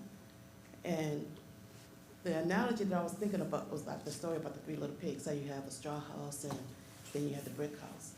So you can find a measure of comfort in a straw house, but if during a storm, it's gonna get blown away. So I feel like you've taken our kids from a strong foundation of a brick house, and you've pulled them out, and you forced them into a straw house. And even if you're safe under good weather, you always are under stress if you live in a world that's with storms around. You always wonder, are you gonna be safe tonight if a storm comes? And so it doesn't take anything away from new teachers, but new teachers cannot do the same thing that teachers with experience can do under a storm. Because they've experienced it, they've learned it, and we've already put literally millions of dollars into these teachers that are leaving.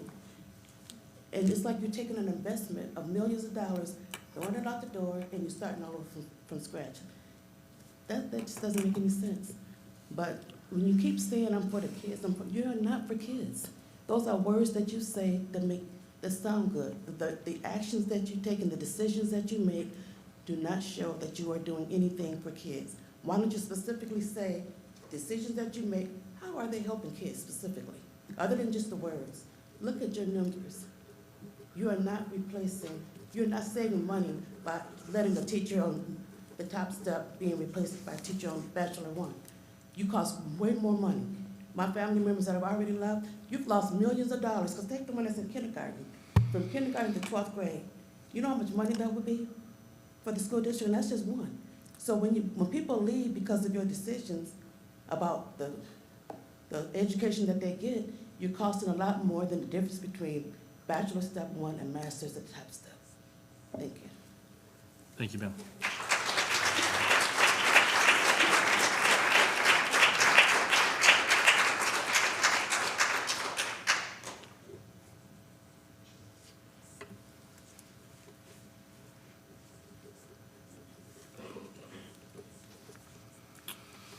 Welcome, sir.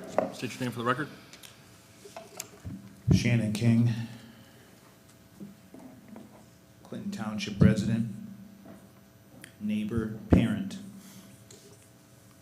There's still time. There's still time for this board to make up for the racist remarks that demean this community and your fellow board colleagues. There's still time to give these hardworking, caring professionals, these teachers, their contract. There's still time to make up for the ineptitude, the long periods of time that you've taken up on processes, stalling, the game playing, politicizing processes. There's still time before you awaken a sleeping giant of this community. These community members are tired of you holding hostage their kids, their kids' futures. You talk of trying to give going a year-long, all year-long school process where we're going to educate the kids. Are you going to give the teachers a new contract?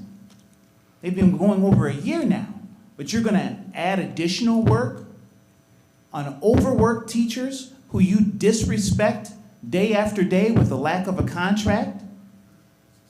How do you sit here with a calm face, knowing that you sit here and hold this school district and this community hostage by saying, oh, we're trying to work, we're really making decisions for our children, we're trying to do everything we can?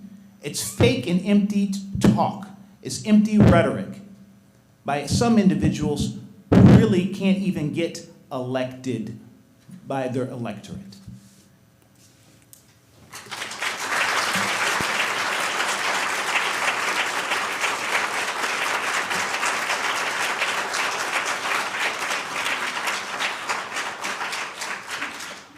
Where's this on the agenda? I would imagine that it was, I'll tell you in a second. Hello, Ma'am. Nicole Kukuski, first grade teacher at Parker. There's a lot of chaos going on right now, both across the country and right here at home. Division like we've never seen. It's not good for our country, it's not good for our community, and it's not good for our kids. Tonight, I'm urging all of us to come together as one Clintondale Schools community. Ma'am, I'll put some extra seconds, but it has to be on an agenda item, please. This is about the resignations. Specifically stick to it. Thank you. I'm urging us to come together as one Clintondale Schools community and show our kids that we care about their futures. With all the divisiveness and uncertainty out there, we have a real opportunity to bring some much-needed stability to our community and our schools. By finally settling a fair contract with our school's teachers that provides educators with a fair wage and treats us as professionals, we can end the constant turnover of our kids' teachers. Despite our differences as individuals, whether they be demographic or political, I'll remind you to keep your remarks we to all the share people some here. common values, and we should rally around those shared values for the sake of our kids. We all agree that Clintondale students deserve great teachers so they can get the education and skills they need to succeed as adults. We all agree that our kids deserve the same opportunities as children anywhere else because they're worth it. We all agree that our district has been struggling with teacher turnover, and we all agree that we must solve that problem together. So let's build on our shared values and discuss what we can do to restore some normalcy and stability to Clintondale and stop the resignations. Here's the challenge in front of us all. Clintondale teachers have been working without a contract for 421 days, which is well over a year. In just over 2 years, we've lost about 80% of our teachers to other districts that pay their educators better and treat them as professionals. For the sake of our kids and the community, we cannot allow this to continue. We must attract and retain great teachers to our local schools. To do that, we must increase our teachers' pay, improve educators' working conditions, and provide neutral, independent arbitration in the event of contract disputes between staff and administrators. Doing these things will help us rebuild trust, respect, and collaboration in our schools, and it will signal to current and future talent that Clintondale is a great place to work. This unfortunate situation has dragged on for far too long, and it's harmed relationships among colleagues, neighbors, and friends. It's also harmed our students by depriving them of great educators who end up leaving our community in search of greater stability. We must come together as a community, regardless of any individual differences we might have, and support our schools, students, and educators. Let's lower the temperature in the room and work side by side for the betterment of current and future generations of Clintondale kids. Together, we can light a path toward a brighter future for our families and our communities. Our kids are counting on us to get this done. For the sake of their future, let's show them we can.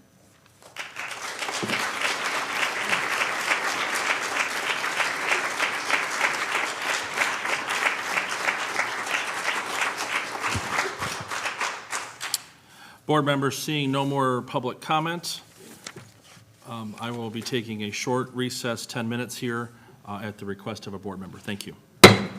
Be back at 8:10.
The board is coming out of the recess at 8:14. We are now moving into the agenda items for consent agenda. Board members, there are 6 consent agenda items.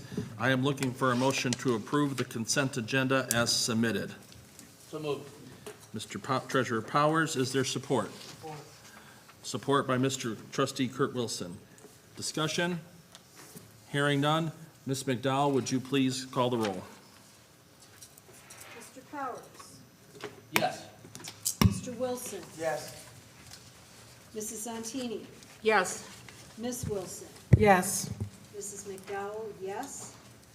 Ms. Valeria Noak? Yes. Mr. Maynard? Yes. Motion carries 7-0. I'll take a quick second to remind the board to keep your mouth in line with your microphone so everybody can hear it both inside and out.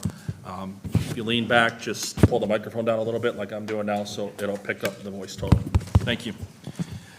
Next set, non-consent items 1 through 6. Resignation. The superintendent and the director of human resources recommend the board approve the resignation of Pamela Marks as special education teacher effective October 30th, 2025. Note, Ms. Marks worked for the district for 2 years. Is there a motion? So moved. Motion by Vice President Noak. Is there support? Support. Support by trustee Ms. Wilson. Discussion? Hearing none. Madam Secretary, call the roll. Okay, Mrs. Noak? Yes. Mrs. Wilson? Yes. And Mrs. Santini? Yes. Mr. Wilson? Yes. Secretary McDowell, yes. Treasurer Powers? Yes. President Maynard? Yes. Motion carries 7-0. Ms. Marks, we wish you luck. 2, resignation. The superintendent and the director of human resources recommend the board approve the resignation of Brianna Craighead as special education teacher, instructional assistant, effective October 31st, 2025. Ms. Craighead has worked for the district for 1 month. Is there a motion? So moved. Motion by Vice President Noak. Is there support? Support. Support by trustee Ms. Wilson. Discussion? Seeing and hearing none, Madam Secretary, call the roll. Ms. Noak? Yes. Ms. Wilson? Yes. Mrs. Santini? Yes. Mr. Wilson? Yes. Secretary McDowell, yes. Treasurer Powers? Yes. President Maynard? Yes. Motion carries 7-0. Item 3, rescission. The board president recommend that the board rescind the August 18th motion to censure board member Kurt Wilson because the motion did not comply with the evidentiary standards set forth in Board Policy 2303, subsection B. Is there a motion? Motion. Motion by trustee Wilson. Ms. Wilson, is there support for the motion? Support. Support by Secretary McDowell. Board members, is there discussion? Mr. Powers? 3 minutes.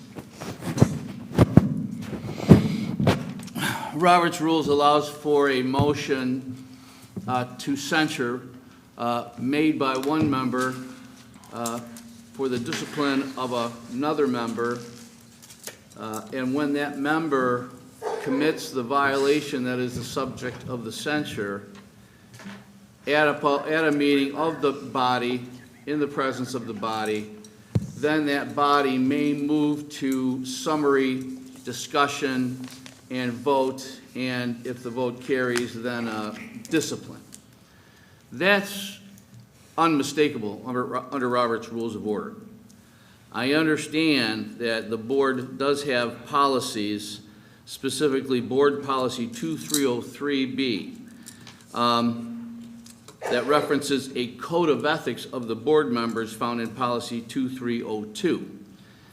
Now, just because the policy allows for a mechanism for an allegation of a violation of the code of ethics by one of the board members to be brought to the chair for violation of an ethical rule, just because we have that does not mean that a motion brought under Robert's Rules of Order for a meeting, for some sort of an infraction committed at a meeting, does not exist as a remedy as well. The standards for a violation of decorum or any other responsibility of a board member that allow for a motion to censure under Robert's rules is conduct unbecoming. So you can bring a motion under Robert's rules to censure, which does not need to rise to the level of a violation of the board policy. So to say that the motion was wrongful because it did not comply with the board policy is not well taken. The board policy and Robert's rules are not mutually exclusive.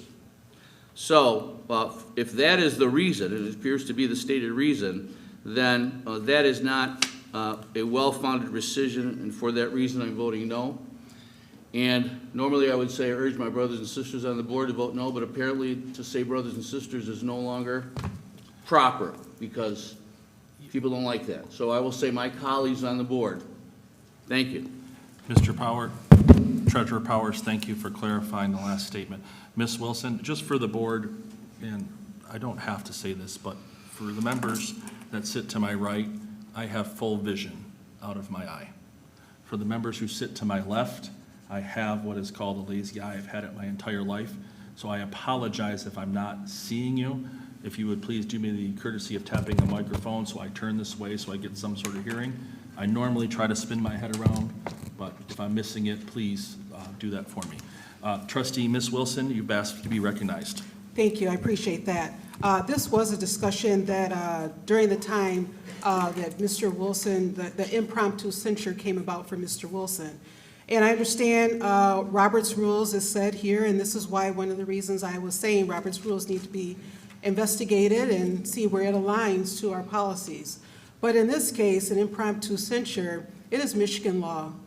You cannot do an impromptu censure against an individual. You have to give them due process. You have to give proper notice so the public can come in and speak to it as well. When Mr. Wilson was censured, there wasn't even a clear reasoning for his censure to even give him a true moment to speak to it. So this is why the censure that was done was, I'm going to say for lack of a better word, illegal. And this is why we cannot use Robert's rules, because there is a Michigan law around how to censure an individual. Thank you. Any board members on the first go-around? Mrs. Zontini, Trustee Zontini, Thank I'm so you. sorry. Mr. Chair. The comment, unless I didn't get it correctly, and I'll paraphrase, is that there wasn't time for my colleague to respond that night. That was to the contrary.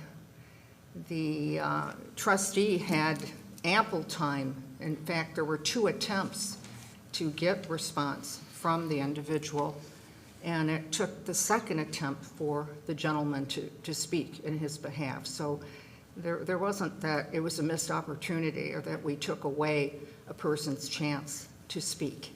So I thought I'd like to bring some clarity to that statement.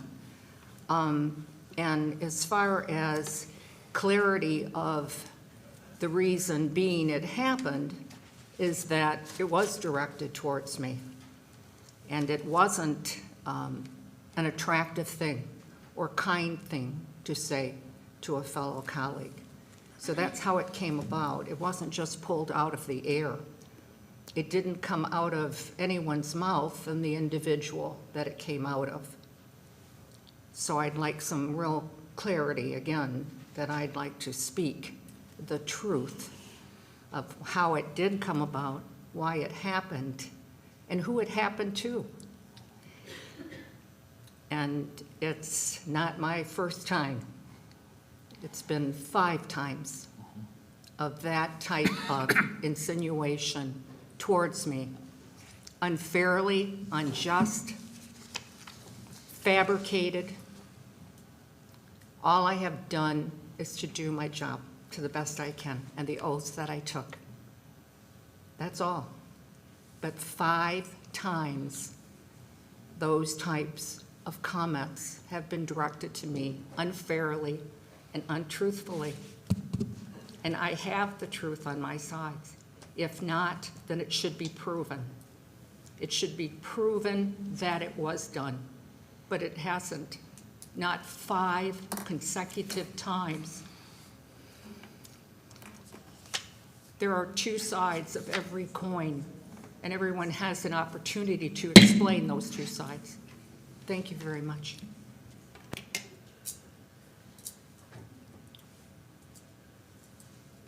Anybody else? No, there's still round one. Mr. Trustee Wilson, did you want round one? Yes. Thank you, sir. You're recognized. I have no idea what the trustee is talking about. I have no idea. 5 times, I have no idea. If someone said something to me 5 times, I don't know, it might be true. I have no idea. I have no idea. I don't know. Don't even have an idea what she's talking about. We're here for the item, and I'm assuming you receive your information from the lawyer. So, I'm gonna stick with the law. I don't have time for nonsense. Thank you, sir. Thank you. And anybody else on round one? Ms. Valeria Noak?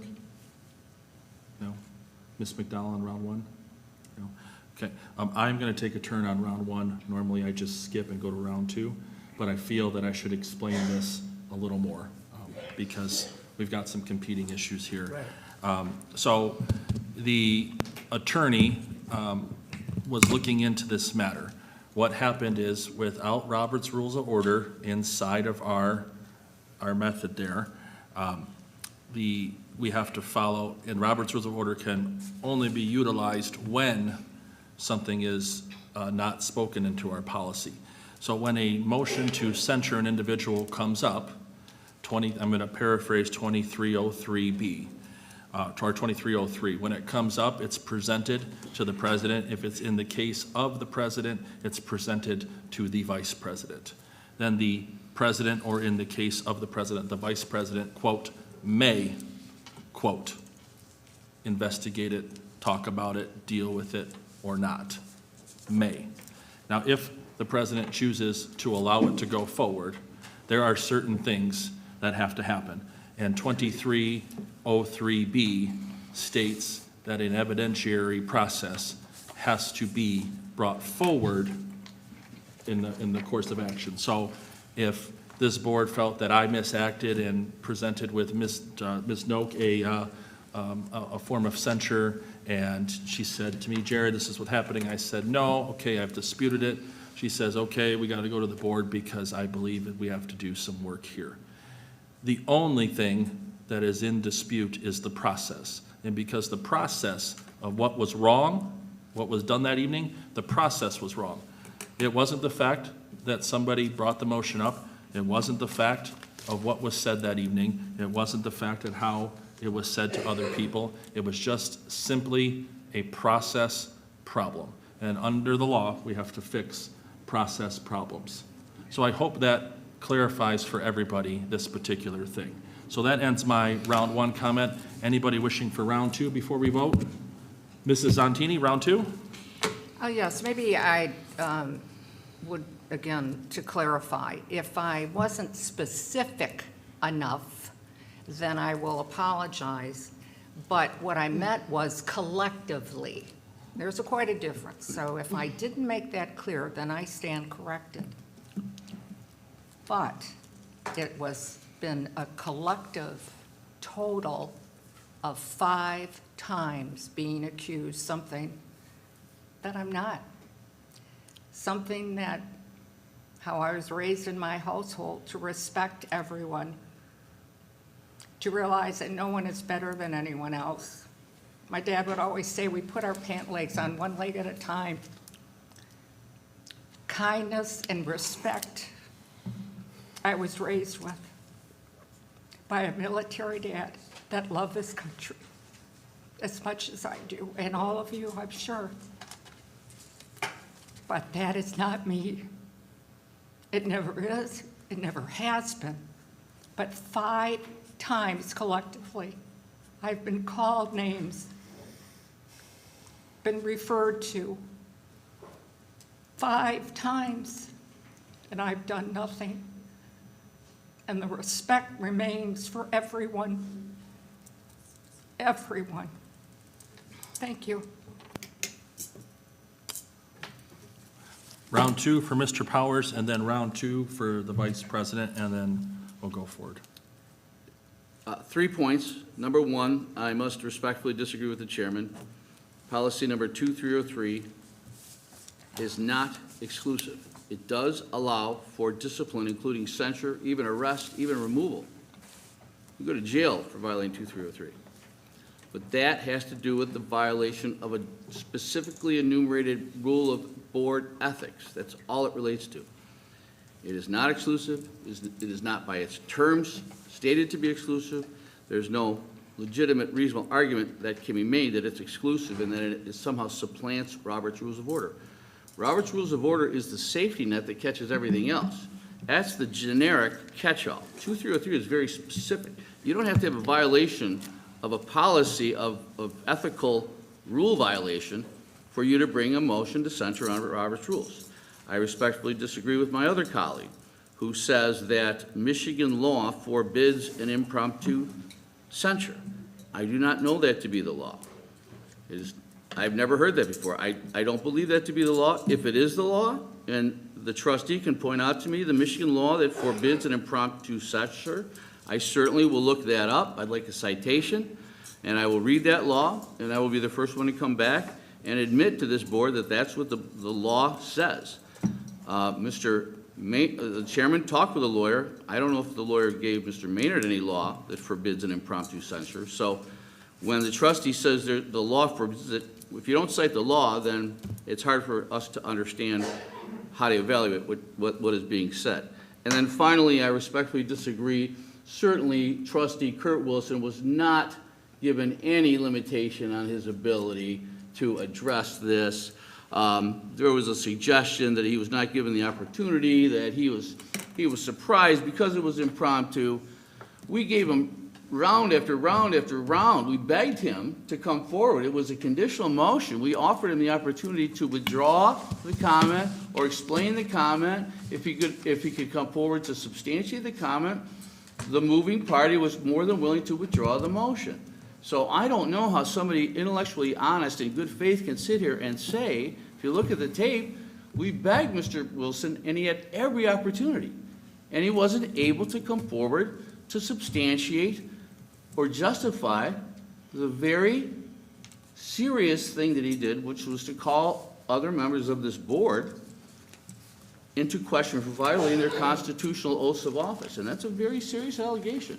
And we shouldn't encourage that in the future. Thank you. Thank you, Treasurer Powers.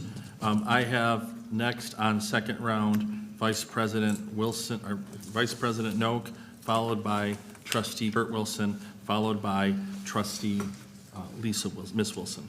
So, Madam Vice President. I am going to say this in the simplest terms that I can. First of all, I am honored to be sitting in this seat and on this board. There are many people that sit on this board with me that I am proud of and that I value their input and their education and their intellectual honesty in putting themselves forward. It's not an easy job up here to sit here and to listen to this. I would like this issue to be put to bed as quickly as possible, and for once and for all, let's just say, let's get this done and move forward, because we have the job of the people to do, and that's all I have to say. Thank you, Vice President Wilson. I now recognize Trustee... Vice President Noak. Vice President Noak, I'm so sorry. I'm going to put a little sticker right here. The chair now recognizes Trustee Mr. Wilson. Yes. Thank you. Mr. President, I have no idea what the treasurer is talking about. They begged me to speak. They begged me, he is right. We need to look at the tape. I'm not going to waste my time by going back with words because Treasurer Powers has a habit of misleading people. You know, I want to be very, very cautious of you, please. Okay. Okay, understand? Thank you. But I have no idea. When comments are made that are not true, you are also here. So If you think they would beg me to speak, let me know. Thank you, sir. If you're asking me the question, I believe you are asked twice on there. Twice. You're Twice, if exactly I right. remember correctly. Right, and the first time I was interrupted from conversation with people talking. Twice is not a beg. Okay. Trustee Ms. Wilson. Thank you. Our treasurer said, in reference to me, because I brought up Michigan law, and I have researched extensively regarding censures, which is why I can speak to it. Do I know the specific law? No. But does that mean that I am not operating in honesty and good faith, as the treasurer said? So, Chair, I'm going to ask you, when you hear those things negatively about me, to please address it. Yeah, I'm giving everybody respect up here, and for someone to question my honesty and good faith, that's not respectful. That's all. Thank you. Madam Trustee, I do apologize. I should have done that. I apologize. I'll be making sure I do that more frequently. Having heard everybody on the board, sticking with our 2 rounds, I'm going to forego comment with the exception of this. The process wasn't done correctly. That's what we're fixing here today. So with that, Madam Secretary, please call the roll.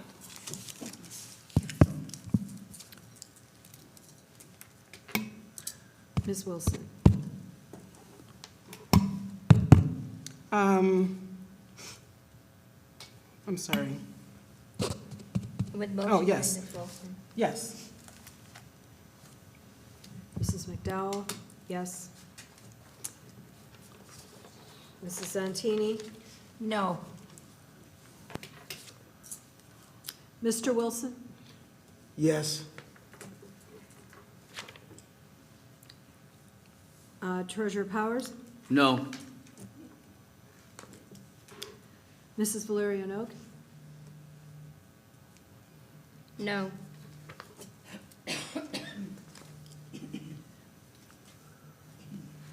President Maynard?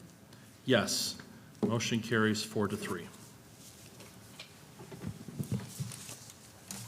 Board members, the next agenda item was put on the board at the request of trustee Ms. Wilson, to have Ms. Wilson, will turn that so you can see the 7-minute timer. Ken will do that for me.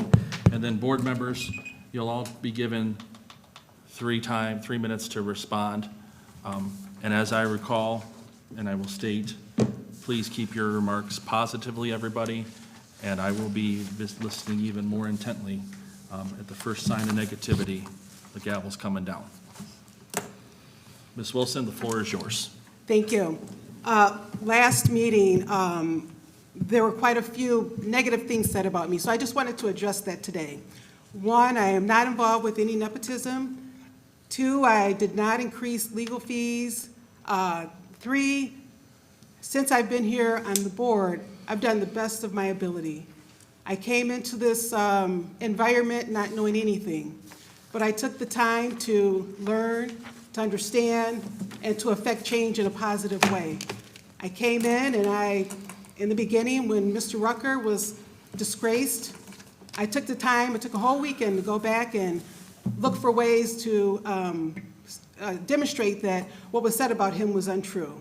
When the AFSCME employees came to Mr. Wilson and myself to say that they had an issue and problem, we sat down, listened to them, and we brought that back to the board and we effected change. When I discovered that Robert's Rules was not a part of our bylaws, I brought that back to our board to let them know that we should not be following that, as evidenced by the censure recipients rescinded today for Mr. Wilson, sorry. So I'm saying this to say that I'm a good person. I came here for the children. I came here to support the teachers, the faculty, and I've sat on this board and there have been very bad things said about me, to the point of defaming my character, lies, untruths. It's really been a shame. But that is not why I'm here. And today I'm not here to go tit for tat about what somebody said about me. That's not what I'm here for. It's not in the best interest of this district. But what I am here for, to say that I'm going to let due process take its course.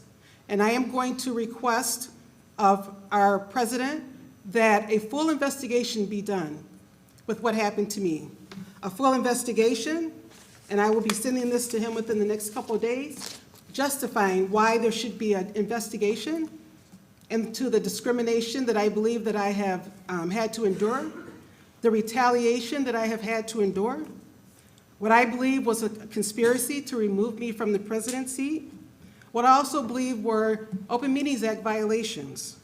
I believe bylaws were violated as well. And I also believe my civil rights was violated. I have done my homework. I am not sitting on this board without knowing why and what I should be doing. When I bring up what the right thing is to do and why the right thing should be done, it has been met with, that's not the way it's supposed to be done, as evidenced by today when I reference Michigan law. But I am not here to worry about what anybody is saying to me because I'm not going anywhere. I am not here worrying about anybody's lies. They don't affect me in that way. The only thing I'm worried about is when I leave this earth and I got to be at the Maker and he judges me. But I'm going to say this as well. With this investigation, I'm full force ahead. And I'm going to say this to my son, Corey Wilson. Many years ago, I didn't do the right thing by you when you faced discrimination. But it took me a long time to get to where I am to know how to address discrimination. I was young back then, but I'm not young now. And what I do with this experience, it will be in your honor. Because I owe that to you. Because this Wilson name that my mother, 86-year-old, is sitting right there, always taught us, respect that Wilson name. And my mom has respected it, my kids has respected it, and Mr. Wilson has respected it. So there's no way I'm going to just let somebody disrespect my name and not do anything about it. I have every right to ask for an investigation. And I have every justification within that document to detail why what's happened to me has been wrong. It is people sitting in the audience that went along, that was behind the scenes to get me out of here. I did nothing wrong. I did nothing wrong. But the way I was disgraced for my family to see, my children, my grandchildren, my nieces and nephews, no, I'm not resentful. Because I know at the end of the day, I'm going to come out on top because you know why? I'm right. I'm on the right side, doing the right thing for the right reasons. It is not about anybody else here. It's only about Lisa Wilson and how Lisa Wilson represents her family as the matriarch. Because my family is watching me. And I've always stood in the right way, doing the right thing for the right reasons. Getting on this board did not change me, will not change me. I've built a reputation of doing the right thing, respected in my work, respected in my community, and definitely respected in my family.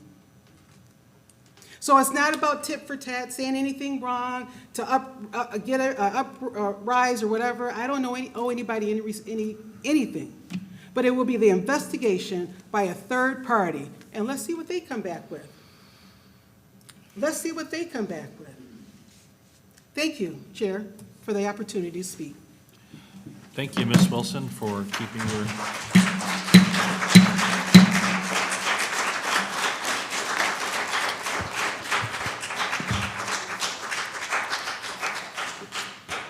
The chair will remind the public that this is a public Board of Education meeting being held in public. Demonstrations should be kept to a nil. Ms. Wilson, thank you for keeping your comments positive and to the point that you emailed me on, and I will now open the floor to the board members. If any board member wishes to make a response, there's 3 minutes. Is there a board member? Mr. Powers, Treasurer Powers, excuse me. The clock is right in front of you. You are recognized. Number one, the October 14th meeting. I was accused of lying, making racial comments, and being immoral. I challenged everybody who said that to come forward and justify that, and when they could not, I demanded a retraction and an apology, and I did not get one. When we were voting to replace Trustee Wilson with Trustee Maynard, Trustee Wilson said, "Is it because I'm a woman or because I am black?" One has to conceive of the possibility that if somebody disagrees with you or you lose a contest, you're competing for something with another person.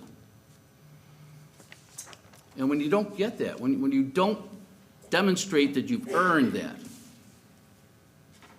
maybe, just maybe, you didn't earn it because you couldn't perform the job. You didn't have the skills and the quality of the competitor. Maybe, just maybe, it wasn't because you're a woman or because you were black. Point of order, he's suggesting, well, point of order, may I be recognized? Please stop his time. Point of order. Thank you very much. Yep. Mr. Powers is, Treasurer Powers. well, Thank making you. making an assumption about my qualifications, and he knows nothing about my qualifications.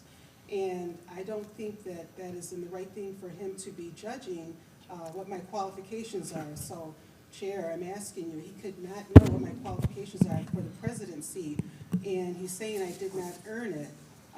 So that is unfair. That is unfair. That's what I'd like to say. May I be heard on the point?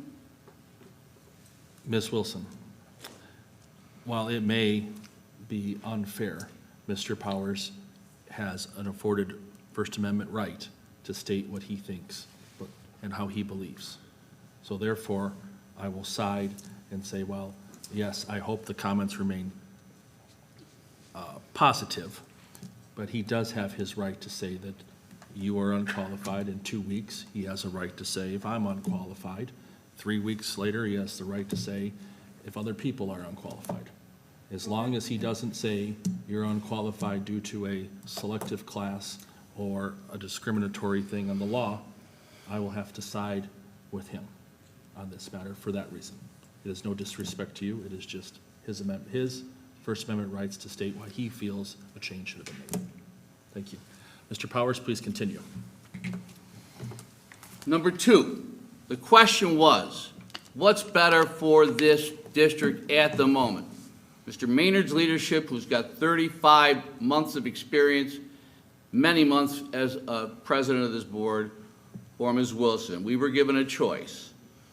The choice was made for Mr. Maynard, and it was decisive. 5-1. The one person who voted against Mr. Maynard Please was... keep the audience comments. Thank you, Mr. Powers. I'm stopping my time until... Correct. Thank You can you. reclaim. Go, sir. One person voted against Mr. Maynard, and that was Trustee Wilson herself. 5-1, unanimous for Mr. Maynard. Trustee Kurt Wilson voted for Mr. Maynard. Think about that. Her own brother voted for Mr. Maynard, and think about it because it's important. Because of point 3. After that, did Ms. Wilson accept the results? Did she accept the authority of this board? Did she accept that we made a decision on the merits? No. She went public and she said this was a travesty. And Mr. Powers, Mr. Maynard, Ms. Zantini, and Ms. Valero-Noak all voted against me. She didn't mention that Kurt voted against her own brother. So that was a misrepresentation by material admission. That is dishonest. You don't say the 4 white people voted against me, but the 5th guy who's not white, so you're racist. What? Mr. Powers. He has 10 more seconds. Mr. Powers. All right, and then finally, you talk about the name Wilson. Dishonesty. Let's keep it as positive as possible. You talk about the name Wilson.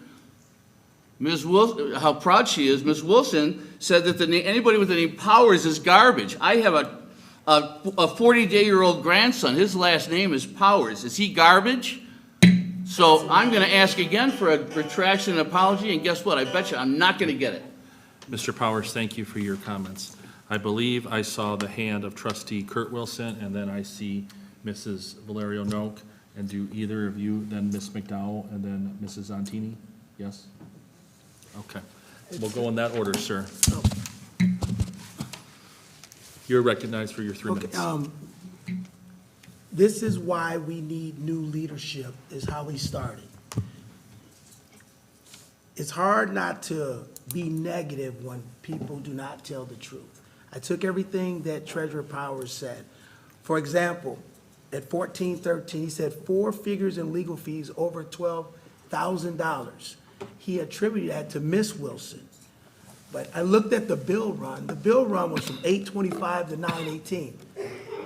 Treasurer Powers, when he speaks in a deceitful tone. Like people are supposed to say, well, this is Miss Wilson's bill. Miss Wilson took over the presidency on 9/22. She could not have spent $12,000 in legal fees. Once again, that is an untruth by Mr. Powers. He picks up the Detroit News and reads an article, reimbursement problems is bad press for the district. Chair, do you understand that Mr. Powers was the originator of the bad press for the reimbursement? We were here till 2 in the morning with him playing games, stressing out the former president. He said, we also have a president that resigned. Now we have 5 or 6 presidents in a span of 2 to 3 years. He's right. Mike Scott resigned. Jared Maynard, they voted you out because they got together and conspired and just said, his comments were, we need new blood. So he voted you out. Why? Why would we need him? Now you're the best thing. Felicia Kaminsky resigned. Lisa Wilson voted out. Now we're back to Mr. Maynard because he has 35 months. A few minutes ago, Mr. Maynard was talking to the bishop. Once again, Mr. Powers, Treasurer Powers, interrupted you. Could not control him, interrupted you. You tried to control him, you never will. Policy meeting. He said that the policy meeting never happened. He is correct. What Mr. Powers did not tell the community is he tried to force himself onto the meeting. It took an email from our HR director to tell him it is in violation of the OMA for him not to just bust into the meeting. Mr. Powers leaves these things out because he wants you to believe that he's the smartest person in the room. He creates a mindset to where things he says are very deceitful because he only gives you half the conversation. He never tells you his part. You know, so I went back and I paid attention to all these things, of all the presidents we had. The one common denominator of all these presidents leaving and being kicked out and being voted out is Treasurer Powers. The one common denominator, the confusion. You know, he said at 11:29, he said, thank you very much, Chair. Thank you, trustee Mr. Wilson. Vice President Noak, 3 minutes, when you're ready. Thank you. I'm hearing this going back and forth. First of all, I would like to say when I was not on the policy committee and I wanted to be on the policy committee, I even asked if I could go to one of those meetings and just be an observant. They said no. So that isn't someone trying to force their way in anywhere. It's just, I would like to know what's going on. Because part of the time, I do feel like that I'm missing on making certain decisions. But that's not what I want to come up here and say. What I'm coming up here to say is that we are still pointing fingers at each other. We are still trying to say we need to have investigation. We need to draw this out to make this even more important than it really is. I'm here for the kids. I am here for the students.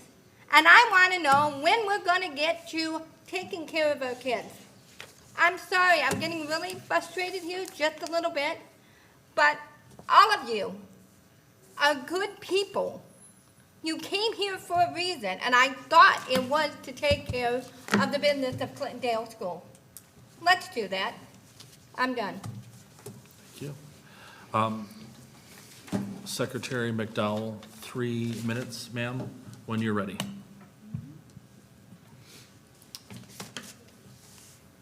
when I am in the classroom and I see some of the back and forth that goes on, I take those kids out into the hallway and we talk it out. We work it out. Because that's how you teach kids how to problem solve. Our children are watching this board act, well, not even like they do. We do not have time for this. Our children do not have time for this. We have teachers without a contract. We have students who, even though they're improving, they're still behind. The average student in this country is 2 years behind. I don't know how far behind our kids are right now. That's something I'm going to be looking at. But we're here to help them. This isn't helping them, and it's not helping ourselves either. We need to work together, be the team for our children. My heart is breaking for our kids because they are seeing this. My own students are logging in, watching this, because they want to learn about leadership. The kids that are in my student council are watching tonight because they want to see how leadership happens. Guys, this ain't it. We know why we're here. Let's do it. Let's put our kids first. Thank you. Thank you. Mrs. Zontini, our treasurer again. Trustee Zontini, 3 minutes when you're ready, ma'am.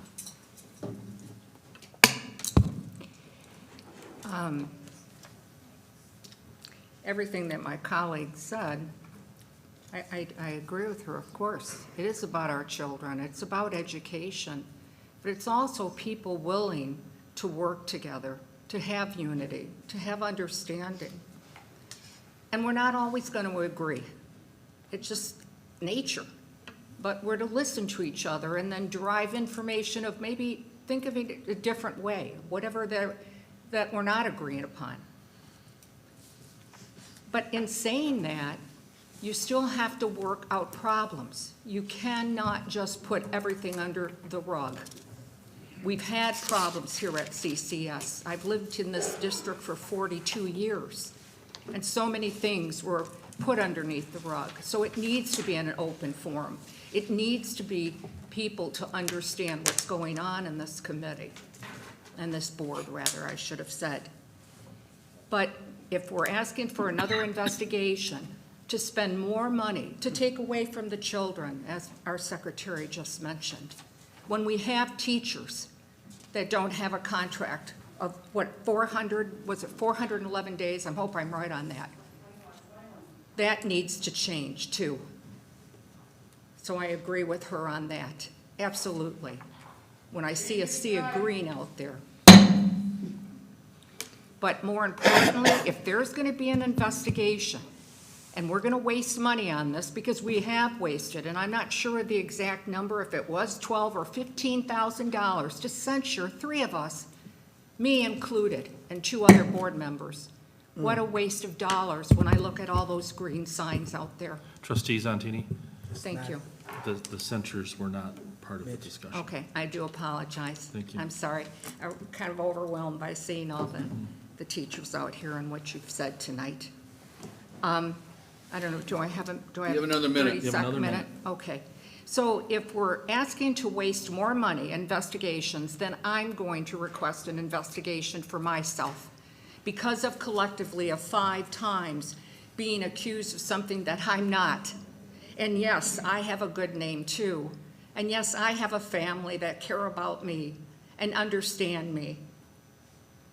And it has been wrongfully directed towards me of discrimination. So if you want to spend more money and waste more money, instead of being able to talk about to each other and get through this, then let's spend more. But then I have rights too, and I have a voice, and I haven't been lying. I've been telling the truth as I spoke to you all tonight and any night that I sat on this board, that I've done my job, the oath that I took to do. I didn't know by doing my job would cause this much problem. Thank you. Trustee Zontini, thank you for your comments. Board members, I didn't take this lightly. I didn't take any discussions lightly. Yeah, you got to kick me for 3-2, just like everybody else. I don't get special privilege. First thing, when somebody's time is frozen, I will tell them how much time they have left, just for the record. Second, this board is going to have to heal. It's going to have to heal, and we're going to have to work together. On November 8th, if you cannot do November 8th, please let me know. Go look at your calendars, respond within 24 hours. I know one board member who cannot, so we might have to juggle it. I'm asking for 2.5 hours of your time. That 2.5 hours is going to be used to develop board norms. Norms in how we treat each other, norms in how we work with each other, norms in how we interact with our faculty and our staff. And this is a common practice that is used on many, many school districts. And for a great long time, I was not a proponent of it. The superintendent would tell you that if you ask him. However, coming together collectively to work collectively on a set of standards that we're going to hold ourselves to is an admirable goal. It will put us back on education, it will put us back on accountability, and it will put us back on transparency. Right now, we're the boat in the river that keeps on turning because there's rows going either way, oars going either way. We need to pull it together and move forward together. There is a lot of hurt feelings on this board, and I'm hoping 2.5 hours will get it started. I'm hoping that people take what everybody said here tonight and go look at yourself in the mirror tonight, tomorrow, the next day, and say, do I owe somebody an apology? And if you think you do, please issue it. We are all here for the children of Clintondale. I've got a very large memo that you will be receiving tomorrow or tonight in terms of what's been going on with negotiations. It'll be posted on the website for everybody to look at tomorrow, because I know how much time I spent trying to get a negotiation or to get a contract. I know what was set up in that room, and I sure as heck know what was said to the membership, because the membership came to me and were talking and telling me about things. So my commitment to you all is I will work to get a contract as quick as I can, and on November 8th, I will lead to make sure that we have board norms and that we return ourselves to what I know is possible. Thank you. Board Secretary number 5. So the superintendent and the board president. I'm sorry. We'll be done with the second round because I only spoke. There was only one round, which is what I stated at the beginning of the meeting. One round, 3 minutes for everybody to state their piece. Thank you, Mr. Chairman. Yep. Number 5, board secretary. The superintendent and the board president recommend that the board take nominations to appoint a board member to fill the vacant secretary seat. Is there a motion to open up nominations for secretary? So moved. Vice President Noak has motioned. Is there support? Second. Second by Treasurer, Treasurer Powers. Any discussion? Seeing and hearing none, Madam Acting Secretary, please call the roll.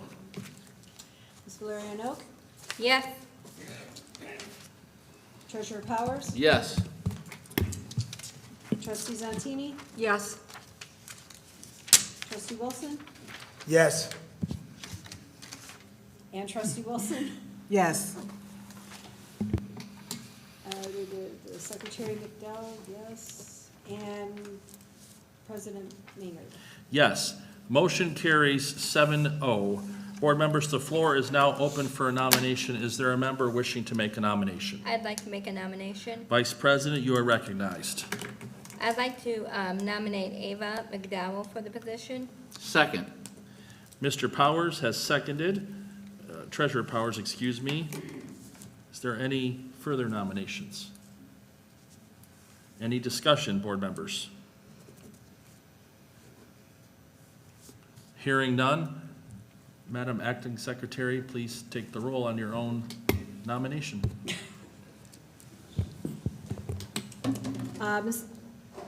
Vice President Valerio Noak. Yes. Treasurer Powers. Yes. Mrs. Antini. Yes. Mrs. Wilson. Yes. Mr. Wilson. Yes. Acting Secretary McDowell, I will abstain. And President Maynard. I'm going to have to correct you because I don't think you can. You have no interest in it.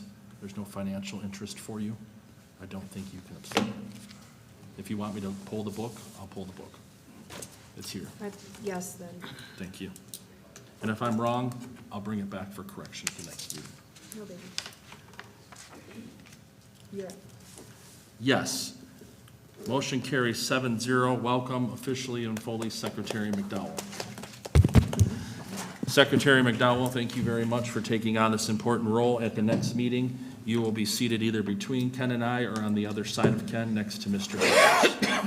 Okay, we'll have the section change. The superintendent recommends that the Board of Education enter into a closed session as authorized by Section 8, subsection B of the Open Meetings Act for a student discipline hearing. Is there a motion? So moved. Treasurer Powers, is there support? Support. Support by Vice President Noak. Please call the roll, Madam Secretary. Treasurer Powers. Yes. Vice President Valerio Noak. Yes. Trustee Zantini. Yes.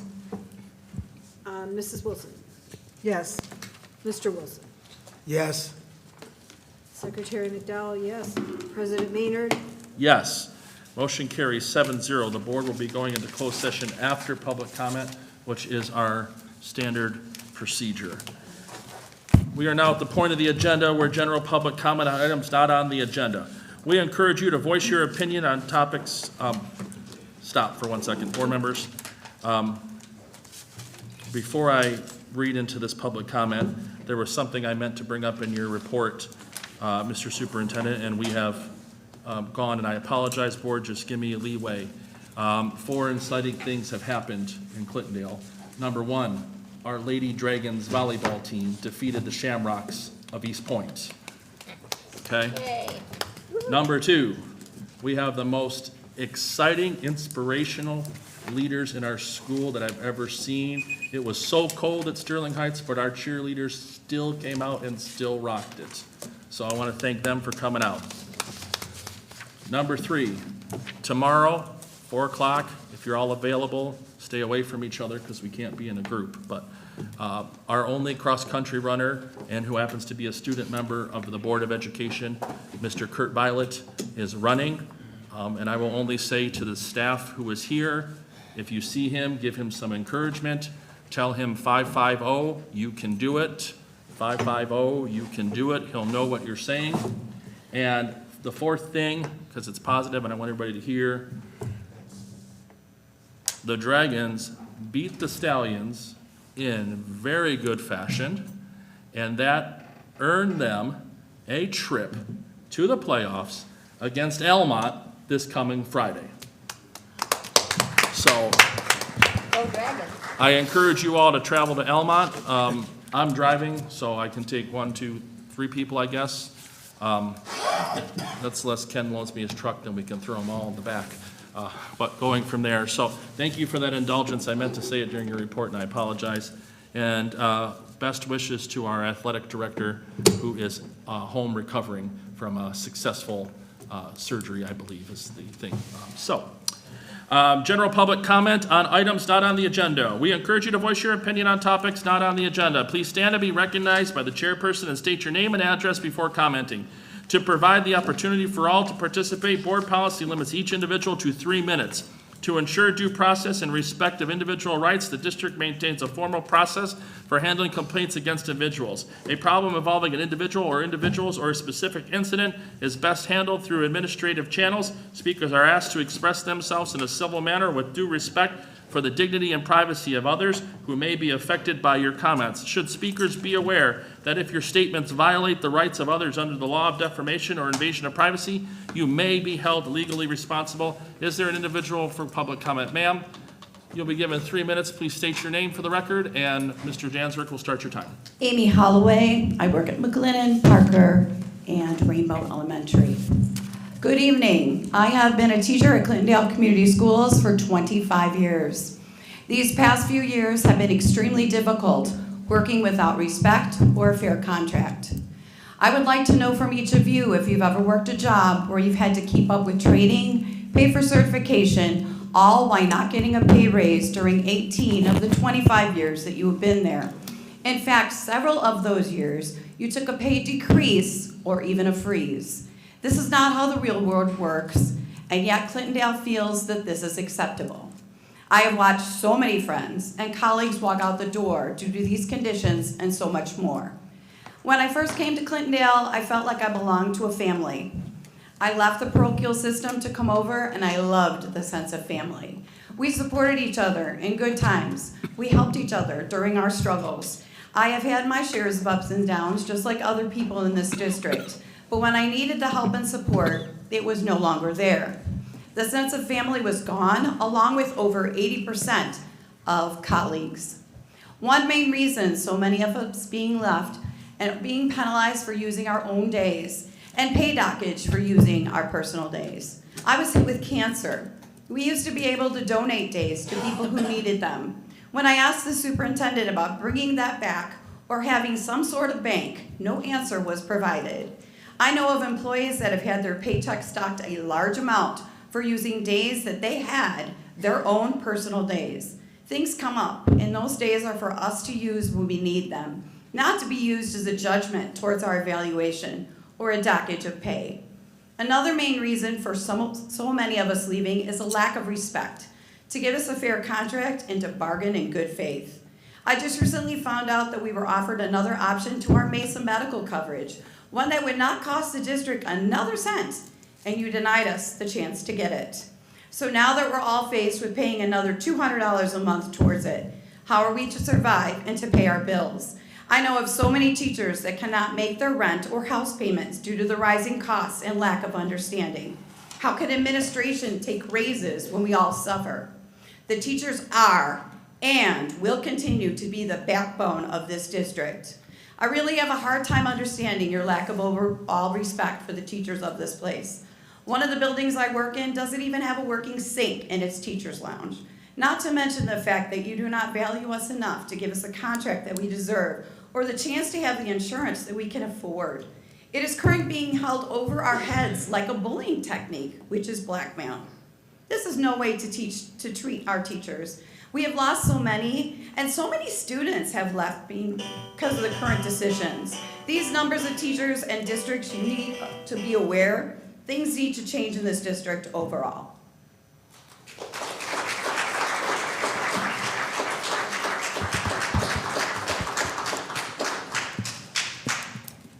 One second, sir, just 1 second.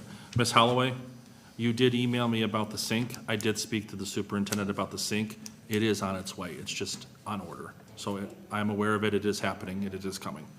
You're welcome. Thank you. Bishop Bradley, you're recognized. Bishop Bradley, after the last meeting, and with the strong influence of Barry Powers, Coach Wilbur Jones, who is black, was voted down for Ava McDowell, who is white, even though she stated that there could be Clintondale meetings that, because of her other more permanent obligations, she may not be able to meet.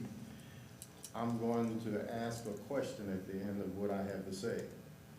Even when Coach Jones made that heart-wrenching statement saying, I have a bachelor's degree, I have a master's degree, I've been a past board president, I can make every meeting, I love the kids and the district, and still he was voted down is the reason why I'm going to be asking this question.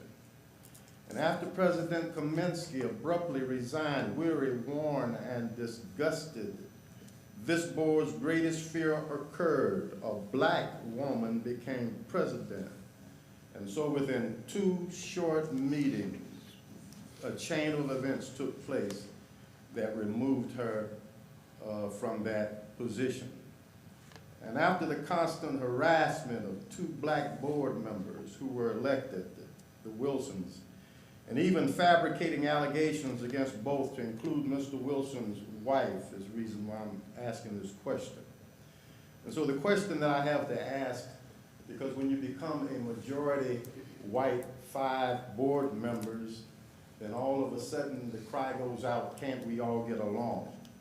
What is there about this black pigmentation that causes you to go to the lengths that you go to ensure that nobody with a high melanin concentration ascend to other than menial positions in this overwhelmingly black district?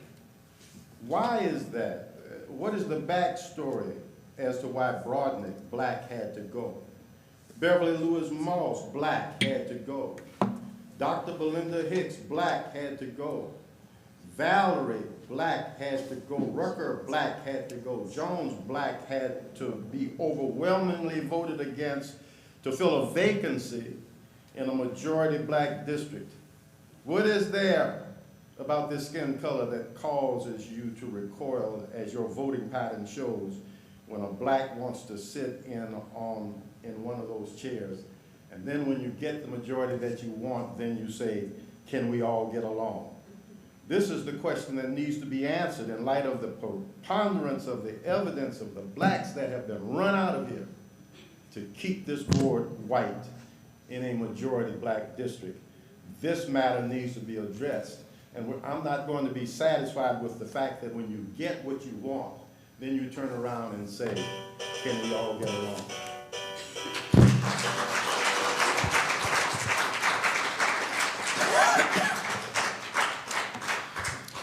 Good evening.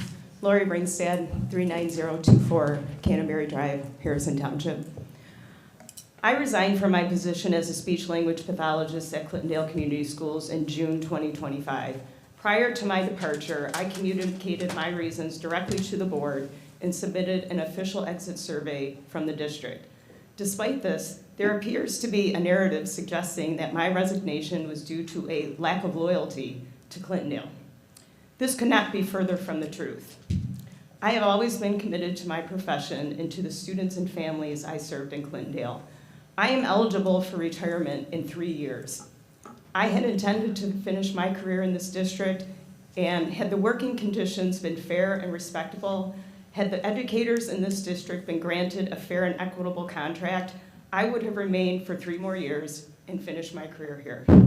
I was prepared to gut it out until retirement, but when I said that out loud, I realized how unreasonable that sounded. I ultimately made the decision to leave because I and the educators in this district were no longer being treated with the professional respect we deserved. Throughout my time at Clintondale, I consistently demonstrating a willingness to go above and beyond for the district. At one point, I had 89 students on my caseload, an unsustainable and unrealistic number for any speech pathologist. While I was compensated, it came at a cost for the quality of service provided to students and my own well-being. In February, during my family leave, additional students were assigned to my caseload and no coverage was provided for my existing students. Upon returning, I was asked to assume responsibilities at another building due to staffing issues. I agreed for the benefit of the students and to support the district. So I ask, at what point does this dedication become perceived as lack of loyalty? I had served this district for 27 years, remaining through concessionary contracts, leadership turnover, and constant change. My decision to resign was not taken lightly or made lightly. As I stated to the board in June, I finally had to choose what was best for me. I know my worth, and so do the 80 others who have chosen to leave due to the continued disrespect and lack of support. Now, with the benefit of time and distance, I can clearly recognize the toll this work environment had taken on me professionally and personally. If this board is genuinely committed to moving Clintondale forward, I strongly urge you to reflect on the culture being fostered by the current leadership, a culture that has undermines morale and drives out dedicated professionals. Before more dedicated teachers leave the district, I urge you to recognize their commitment by offering a fair and equitable contract.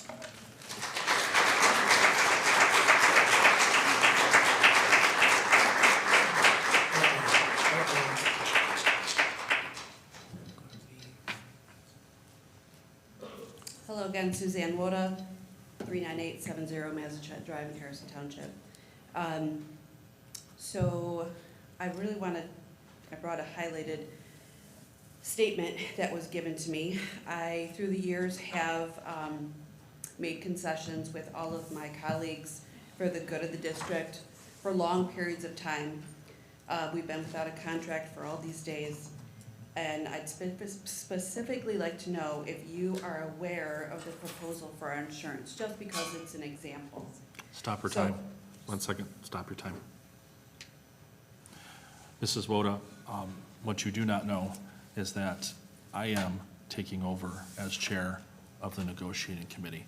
I am well aware, made aware by the HR director and the superintendent of the proposal and the surrounding items on that proposal. And I am looking into that. I just want you to be aware that I am, okay? Appreciate it. Yep, start her time again, please. So for the rest of you, I put my faith in good faith bargaining in hopes that the people that sit at that table are thinking of everybody. I don't even know who sits at that table, but an example for the insurance was that we would have to increase what we pay every month, and the district would have to increase 0. The statement is, the board bargaining team maintains its position, and this request will not be forwarded to the board for approval unless the CEA approves all of the board's proposals, withdraws the pending ULP and all pending grievances, and signs all of the board's proposed letters of agreement. This is the blackmail that Mrs. Holloway was talking about. We can't get anything? Seriously, we're giving a proposal to just have insurance for our families where Clintondale's responsible for 0, and we have to increase $200+ a month out of our paycheck that we haven't gotten a raise forever, and we will not even give it to the board. Unless you do this, everything we want, you get nothing. This is ridiculous, absolutely ridiculous. And I take full responsibility. I do not sit at that board. I do not know what happened before the statement. I do not know what happened after the statement. But this statement is powerful, and it's unacceptable. If I have a few seconds left, I'll just do a little more middle school complaining. I apologize, but we did go over 7 weeks without a sink in our bathroom as well. We had a toilet, but no sink. That was great. We still don't have water stations in the middle school, and the lunchrooms are locked, so our kids cannot go fill water bottles. We were told they were on order, we were told they came, but we still don't have them. We still don't have a secure door or entrance to our office. There's now a little TV that Miss Rita can look at, but it's unsupervised at times, and at any time, someone knocking on the door can be let in, and it has happened. So this is all just unacceptable. Thank you. I have a question. I have a question, huh? Yeah, I can ask a question. I thought you said you. At the discretion of the chair, go ahead. I'd like to know where is your classroom? Upstairs in the high school, the middle school area. Is it 228? 909. 909. Yep. Thank It you. was just over 7 weeks when they put the pipe on the sink. 7 weeks. 7 weeks.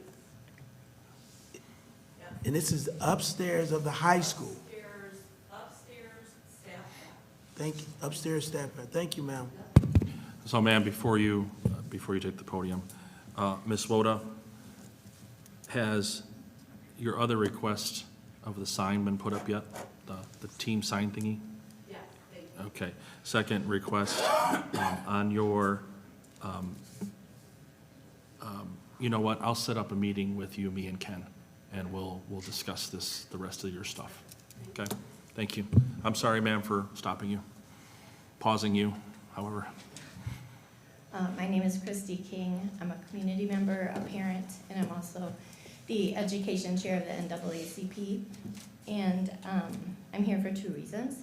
One, to let the community know that we're here in case any of the students or teachers or board members need us.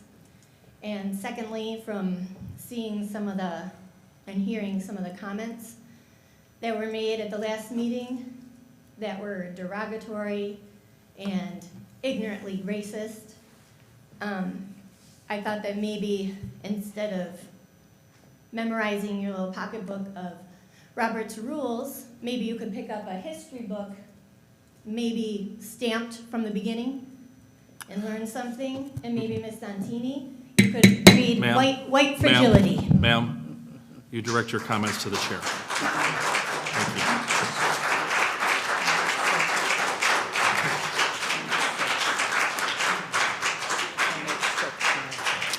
Mr. Martin? Yes, I'm Mr. Martin. My address is 14762 Maria Lane. I'm a former Clintondale graduate, and I teach at Parker Elementary. I'm going to read an excerpt of Robert Townsend's letter. He worked for Clintondale for 23 years as a former coach and a teacher. I believe in the district through my difficult time during financial mismanagement issues, the challenges of the Great Recession, multiple rounds of contract concessions, several years of pay freezes, and the instability that comes with 4 superintendents since 2020. I explained the highs and lows of this district alongside our students and community. I share this to underscore that my decision to Clintondale ran deep. I truly believed I would retire as a dragon.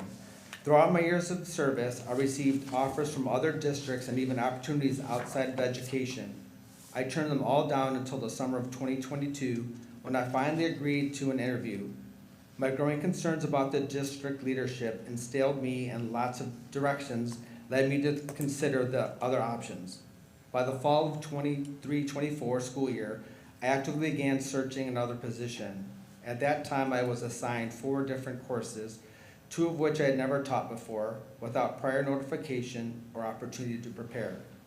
Many class sizes were unmanageably large, and several teachers, including myself in previous years, were required to divide their time between the high school and middle school. These conditions made effective instruction extremely difficult. What troubled me most, however, was the apparent lack of focus on providing the best possible education for our students. After 2 months and a staff meeting with the superintendent, it became clear that no one cared, no changes were coming. At that point, I realized that in that environment, I could not be the kind of educator I wanted to be.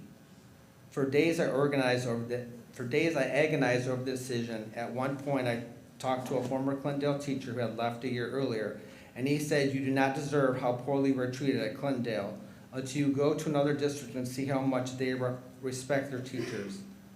I ultimately decided to accept a position in another district for a lower salary. I did this for 2 reasons: to teach in a supportive environment, and as a form of protest, hoping my departure might draw attention to the urgent need for change at Clintondale. Interestingly, after 23 years of dedicated service at Clintondale, no one in central administration ever asked why I was leaving. Within weeks of starting my new position, several health issues I had been managing began to subside.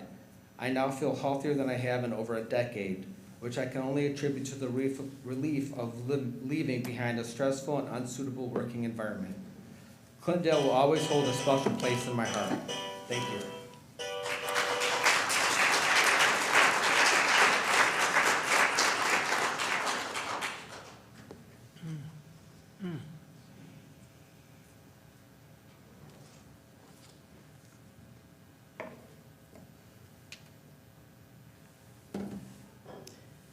Alicia Kaminsky, 21914 South Dunley Road. Board members, I strongly urge you to listen to what happened here tonight. The teachers, the community, we need change.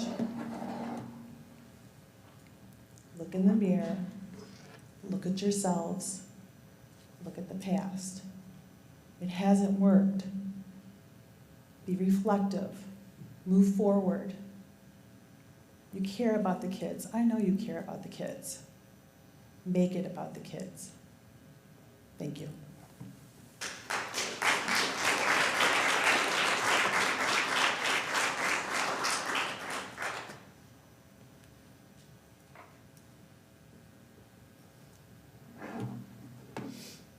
Shannon King, 41328 Rugosa Drive, parent, community sitting member. The reason why a number of you keep getting asked whether or not you're racist, or people questioning why you're here, is because you guys have failed so much, and so your failures have been so deep and so impactful to the point where it's believed that you're doing this on purpose. So the belief is that you have to either be racist, the belief is that you have to be here to steal, the belief is that you have to be here for some type of ego push. The belief has to be that you're here not truly for the kids, but for some other reason. Because if you were here for our kids, if you were here for the community, you would get them working sinks, working bathrooms. You would get their teachers a contract so that they have the safety and the security for their careers, so they can come in day after day with the hard work that they have to do to know that they have the financial security of a contract behind them. But instead, we sit here with crocodile tears. Why me? I'm not doing this. I'm not doing that. You're being questioned because you're terrible at your job. And we need you to step aside and get real people here who really care about the community, who really care about our children, who really care about educators who want to be in this space, who want to do nothing else but help our children move forward. It's not that hard over the last year to get these teachers a contract. It's not that hard to be a large municipality and be able to get these kids working sinks and working bathrooms. But apparently, you're not racist. But apparently, you're here because you care for the community. But yet, our kids, we take animals out to the bathroom. We make sure that our animals have working water to be able to drink and have access to be clean. But yet, our kids can't even wash their hands after using the restroom.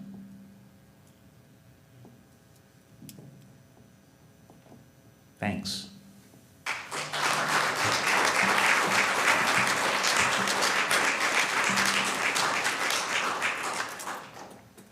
Anybody else wishing for comment?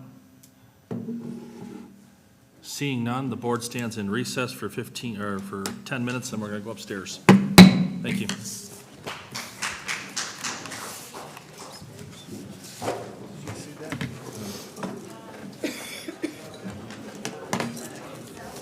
Who was?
These are signed by Lisa.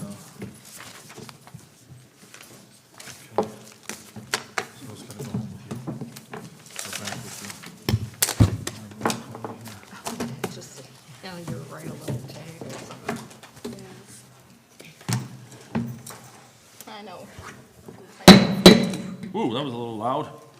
10:29, the Clintondale Board of Education is coming out of closed session. Board members, thank you for your dedication in the closed session.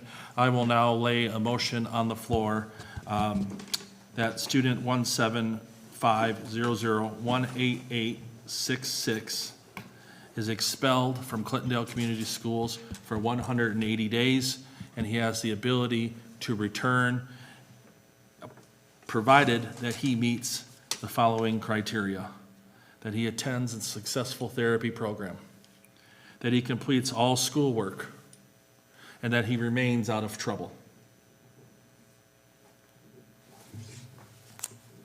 Did I miss anything, Mr. Superintendent? No. Board members, I will make the motion. Is there support for my motion? Support. Support by Ms. Valerio Noak. No comments? Ms. McDowell, will you please call the roll? Yep.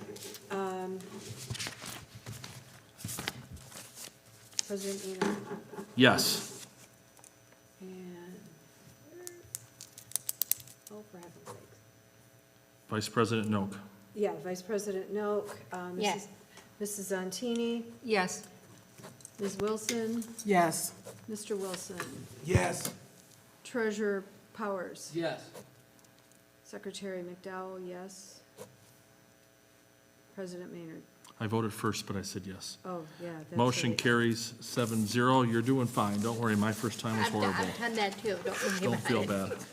All right, at this point, I need a motion to adjourn. Motion. Motion by Ms. Noak. Is there support? So moved. Support. Okay, by Ms. McDowell.